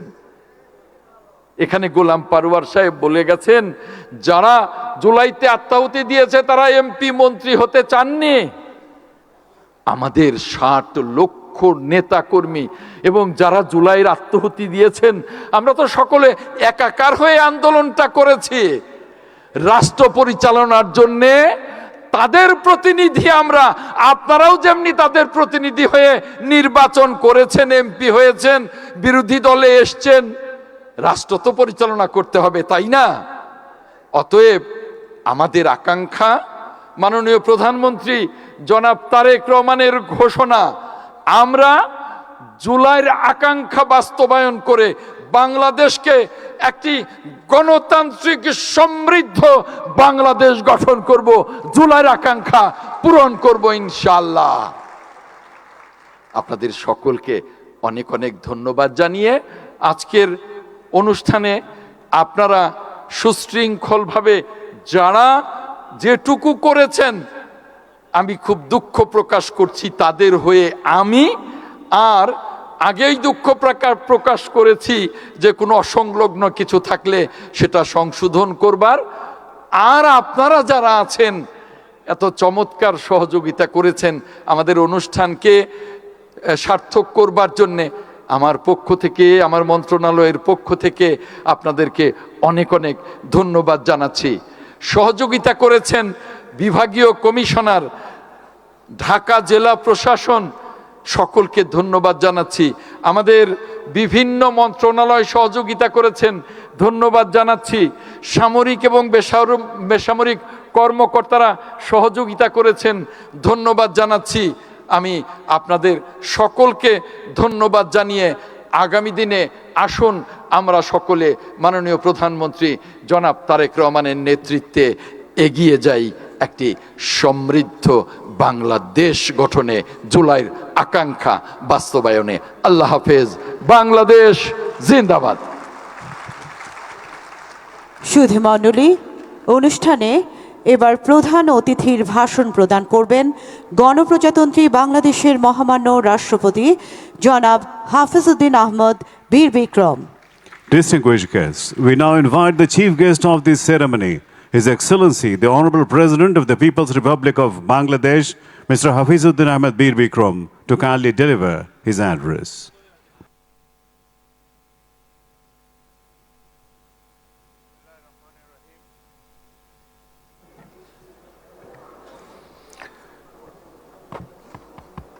বিসমিল্লাহির রহমানির রহিম। সম্মানিত সভাপতি, বিশেষ অতিথি, মাননীয় মন্ত্রী প্রতিমন্ত্রীবৃন্দ, জুলাই শহীদ পরিবারের সদস্যবৃন্দ, জুলাই যোদ্ধাগণ, সংসদ সদস্যবৃন্দ, এক্সেলেন্সিস যারা এখন নাই এখানে, সামরিক ও বেসামরিক ঊর্ধ্বতন কর্মকর্তাবৃন্দ, গণমাধ্যমের সম্মানিত প্রতিনিধিবৃন্দ, উপস্থিত সুধীমণ্ডলী, আসসালামু আলাইকুম। শুভ অপরাহ্ন। আজ মহান জুলাই গণ অভ্যুত্থান দিবস, জাতির ইতিহাসে স্বর্ণাক্ষরে লেখা এক অবিস্মরণীয় দিন।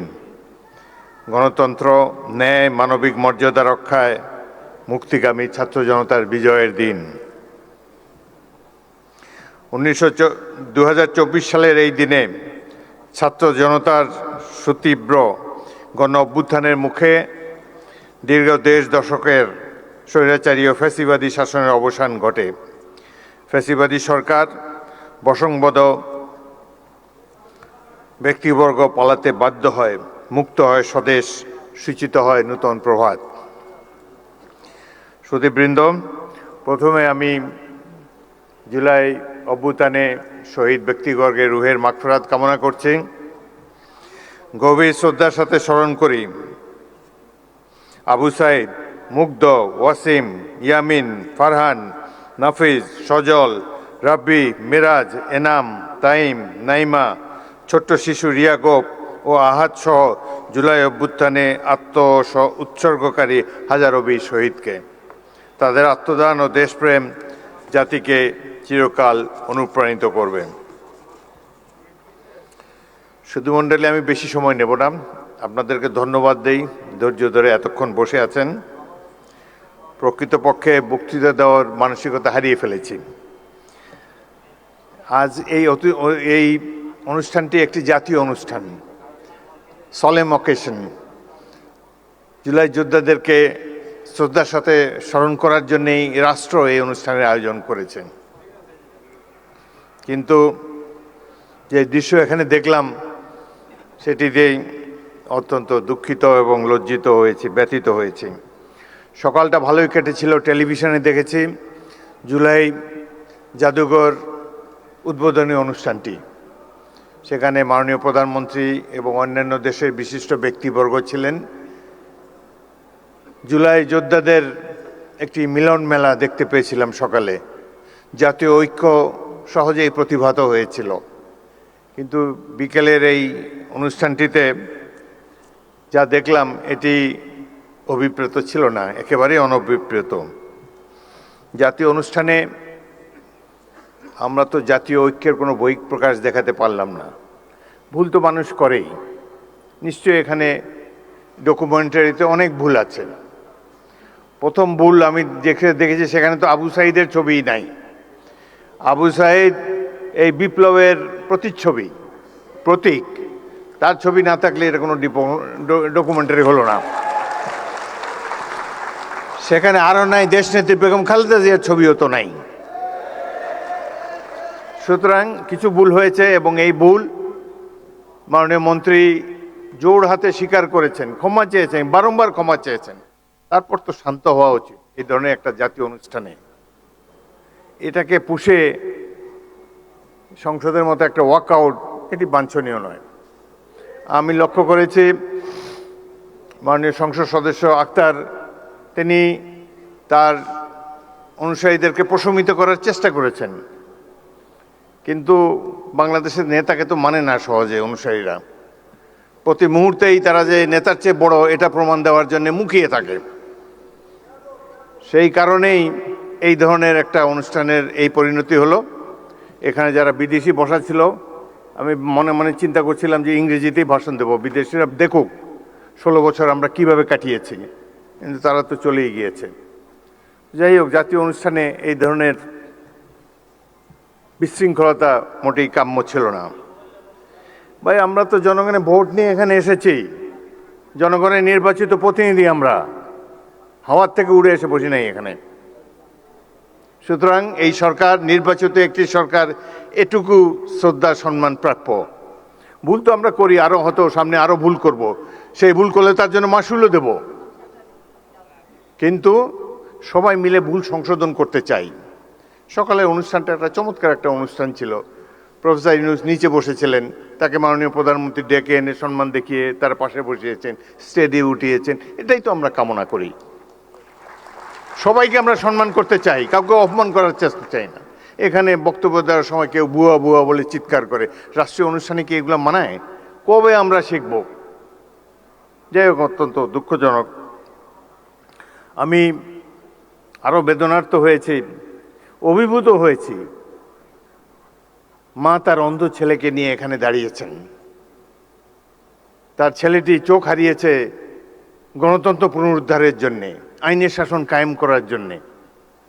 আজকে তারা আমাদের সামনে এসে দাঁড়িয়ে যদি মর্যাদাই না পান, তাদেরকে যদি আবারও ছোটোখাটো চাওয়া পাওয়ার জন্য মন্ত্রীদের দ্বারে দ্বারে ঘুরতে হয়, সেটি জাতির জন্য লজ্জা। আমি আপনাদেরকে আশ্বস্ত করতে চাই, এখানে দুজন মন্ত্রী, নিচে জুনায়েদ সাকি মাননীয় মন্ত্রী চমৎকার বক্তব্য দিয়েছে।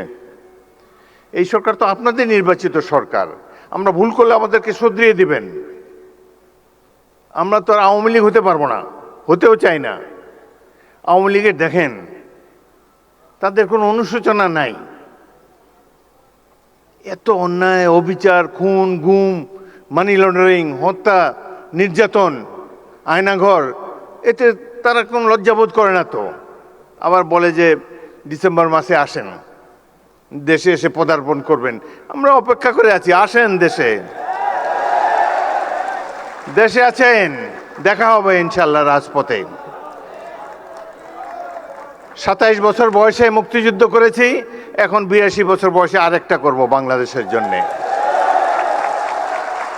বাংলাদেশে জনগণের শাসন, গণতন্ত্র চিরস্থায়ী করে যাব আমরা। রক্ত দিয়েছি এই দেশের জন্য, যুদ্ধে আহত হয়েছিলাম 1971 সালে। এই ধরনের বাংলাদেশ দেখার জন্য নয়। ইনশাল্লাহ জুলাইয়ের যে ইতিহাস, গৌরবের ইতিহাস, পৃথিবীতে অনেক রাষ্ট্র আছে, তাদের এরকম নাগরিক নাই যে উদ্ধত সঙ্গিনের সামনে দুহাত তুলি আবু সাইদের মতো দাঁড়াতে পারবে। কোন জাতি এত সাহসী? আমরা সেই জাতি, তাদেরকে নিয়ে আমরা গর্ববোধ করি। আপনারা যারা এখানে এসেছেন, জুলাই যোদ্ধারা, মন খারাপ করবেন না। যারা জীবন দিয়ে গেছে 71 সালে, তারাও কিছু পায় নাই। আপনারাও যা প্রাপ্য হয়তো পাবেন না, কিন্তু এই সরকারের কাছ থেকে নিশ্চয়ই সম্মান আপনারা পাবেন। আমরা সেই সম্মান আপনাদেরকে দেব।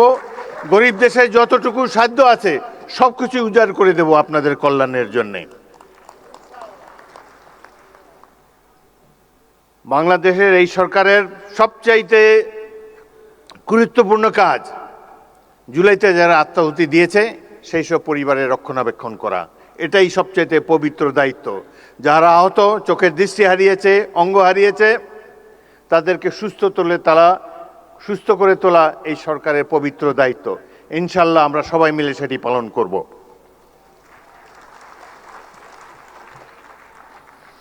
জুলাই গণঅভ্যুত্থান আমাদেরকে রাষ্ট্র পুনর্গঠনের সুযোগ এনে দিয়েছে। আমাদের লক্ষ্য হওয়া উচিত একটি গণতান্ত্রিক, ন্যায়ভিত্তিক, দুর্নীতিমুক্ত বাংলাদেশ, যেখানে প্রতিটি নাগরিক সমান অধিকার ও মর্যাদা পাবে।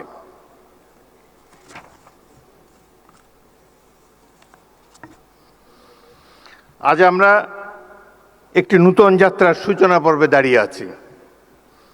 এই যাত্রাপথ সহজ নয়, মতের ভিন্নতা থাকবে, কিন্তু জাতীয় স্বার্থ, গণতান্ত্রিক মূল্যবোধ এবং দেশের স্বাধীনতা, সার্বভৌমত্বের প্রশ্নে আমাদের ঐক্য, সংযম ও প্রজ্ঞার পরিচয় দিতে হবে। আমাদের সজাগ থাকতে হবে যাতে কোনো বিভাজন, কোনো বিদ্বেষ বা কোনো সংকীর্ণ স্বার্থ যেন আমাদের জাতীয় অগ্রযাত্রাকে ব্যাহত করতে না পারে। আজকে এই দৃশ্যটি একেবারেই অনভিপ্রেত ছিল। ভুল ত্রুটি তো হবেই মানুষের, সেটি আমরা সবাই মিলে শুধরে নেব। কোনো কিছুই তো পারফেক্ট না, মানুষ তো ভুল করতেই পারে। কিন্তু এইভাবে যে বিদেশি অতিথিদের সামনে যে নাস্তানাবুদ হলাম, এটি আমাকে খুবই ব্যথিত করেছে। এবং এই ঘটনায় সবচাইতে খুশি হবে যিনি পাশের দেশে বসে আছেন, তার জন্য অত্যন্ত আনন্দের একটি দিন। যাই হোক, আমরা এটার থেকে ভবিষ্যতেও শিক্ষা নেব। আমি ধন্যবাদ জানাই সরকার সমর্থক যারা এখানে বসে আছেন, আপনারা যারা ধৈর্য ধরে রেখেছেন, কোনো পাল্টা কথাবার্তা বলেন নাই, সেই জন্য আপনাদেরকে ধন্যবাদ জানাই। আসুন, মহান জুলাই গণ অভ্যুত্থানের চেতনাকে হৃদয়ে ধারণ করে ঐক্য, দেশপ্রেম, সততা ও পারস্পরিক শ্রদ্ধার শক্তিতে আমরা এগিয়ে যাই। শহীদদের রক্তে অর্জিত এই নতুন সম্ভাবনাকে আমরা একটি বৈষম্যহীন, গণতান্ত্রিক, ন্যায়ভিত্তিক, মানবিক ও সুধী সমৃদ্ধ নতুন বাংলাদেশ নির্মাণের দৃঢ় অঙ্গীকারে রূপান্তরিত করি। 1971-এ মহান মুক্তিযুদ্ধ সংগঠিত হয়েছিল গণতন্ত্র প্রতিষ্ঠার জন্যে। 71-এ এই জনযুদ্ধ ছিল গণতন্ত্র প্রতিষ্ঠার যুদ্ধ। একইভাবে জুলাইয়ের এই যুদ্ধ ছিল গণতন্ত্র প্রতিষ্ঠার জন্যে। কেউ কেউকে বলতে শুনেছি, আমরা কি নির্বাচনের জন্য জীবন বিসর্জন দিয়েছি নাকি? নির্বাচন তো গণতন্ত্রের অনুষঙ্গ। এই দেশে যতদিন গণতন্ত্র থাকবে, সাধারণ মানুষের মত প্রকাশের স্বাধীনতা থাকবে, ততদিনই আমাদের স্বাধীনতা, সার্বভৌমত্ব অক্ষুণ্ণ থাকবে। সুতরাং গণতন্ত্র কোনো হেলাফেলার জিনিস নয়। যাদের জনগণের সামনে দাঁড়াবার শক্তি নাই, যাদের সেই অতীত নাই, জনগণ, জনকল্যাণ যাদের মাথার মধ্যে নাই, তারা নানা ধরনের তত্ত্বে সমাবেশ ঘটাবে। অনেক কথা বলার ছিল, কিন্তু রাষ্ট্রপতি হিসাবে সব কথা বলা ঠিক না। ঐক্য বিনষ্ট হয়ে এরকম কোনো কথা বলতে চাই না। আমি খুবই সামান্য মানুষ। এখানে যা কিছু সম্মান দিয়েছে আমাদের দল, দিয়েছে জনগণ, দিয়েছে মহান জাতীয় সংসদ দিয়েছে। আমি ক্ষুদ্র ব্যক্তি, কিন্তু একটি বড় চেয়ার আপনারাই দিয়েছেন, সেখানে বসে আছি। চেয়ারের মর্যাদা যাতে সবসময় থাকে, সেই জন্য, আমার জন্য নয়, চেয়ারের মর্যাদা রক্ষার জন্যে, বাংলাদেশের মর্যাদা রক্ষার জন্যে আমরা প্রত্যেকটি নাগরিক সচেতন থাকব, এই কামনা করে বিদায় নিচ্ছি। আপনাদের সবাইকে ধন্যবাদ। ধন্যবাদ মহামান্য রাষ্ট্রপতি, আপনার মূল্যবান ও দিক নির্দেশনামূলক ভাষণ প্রদানের জন্য। মহামান্য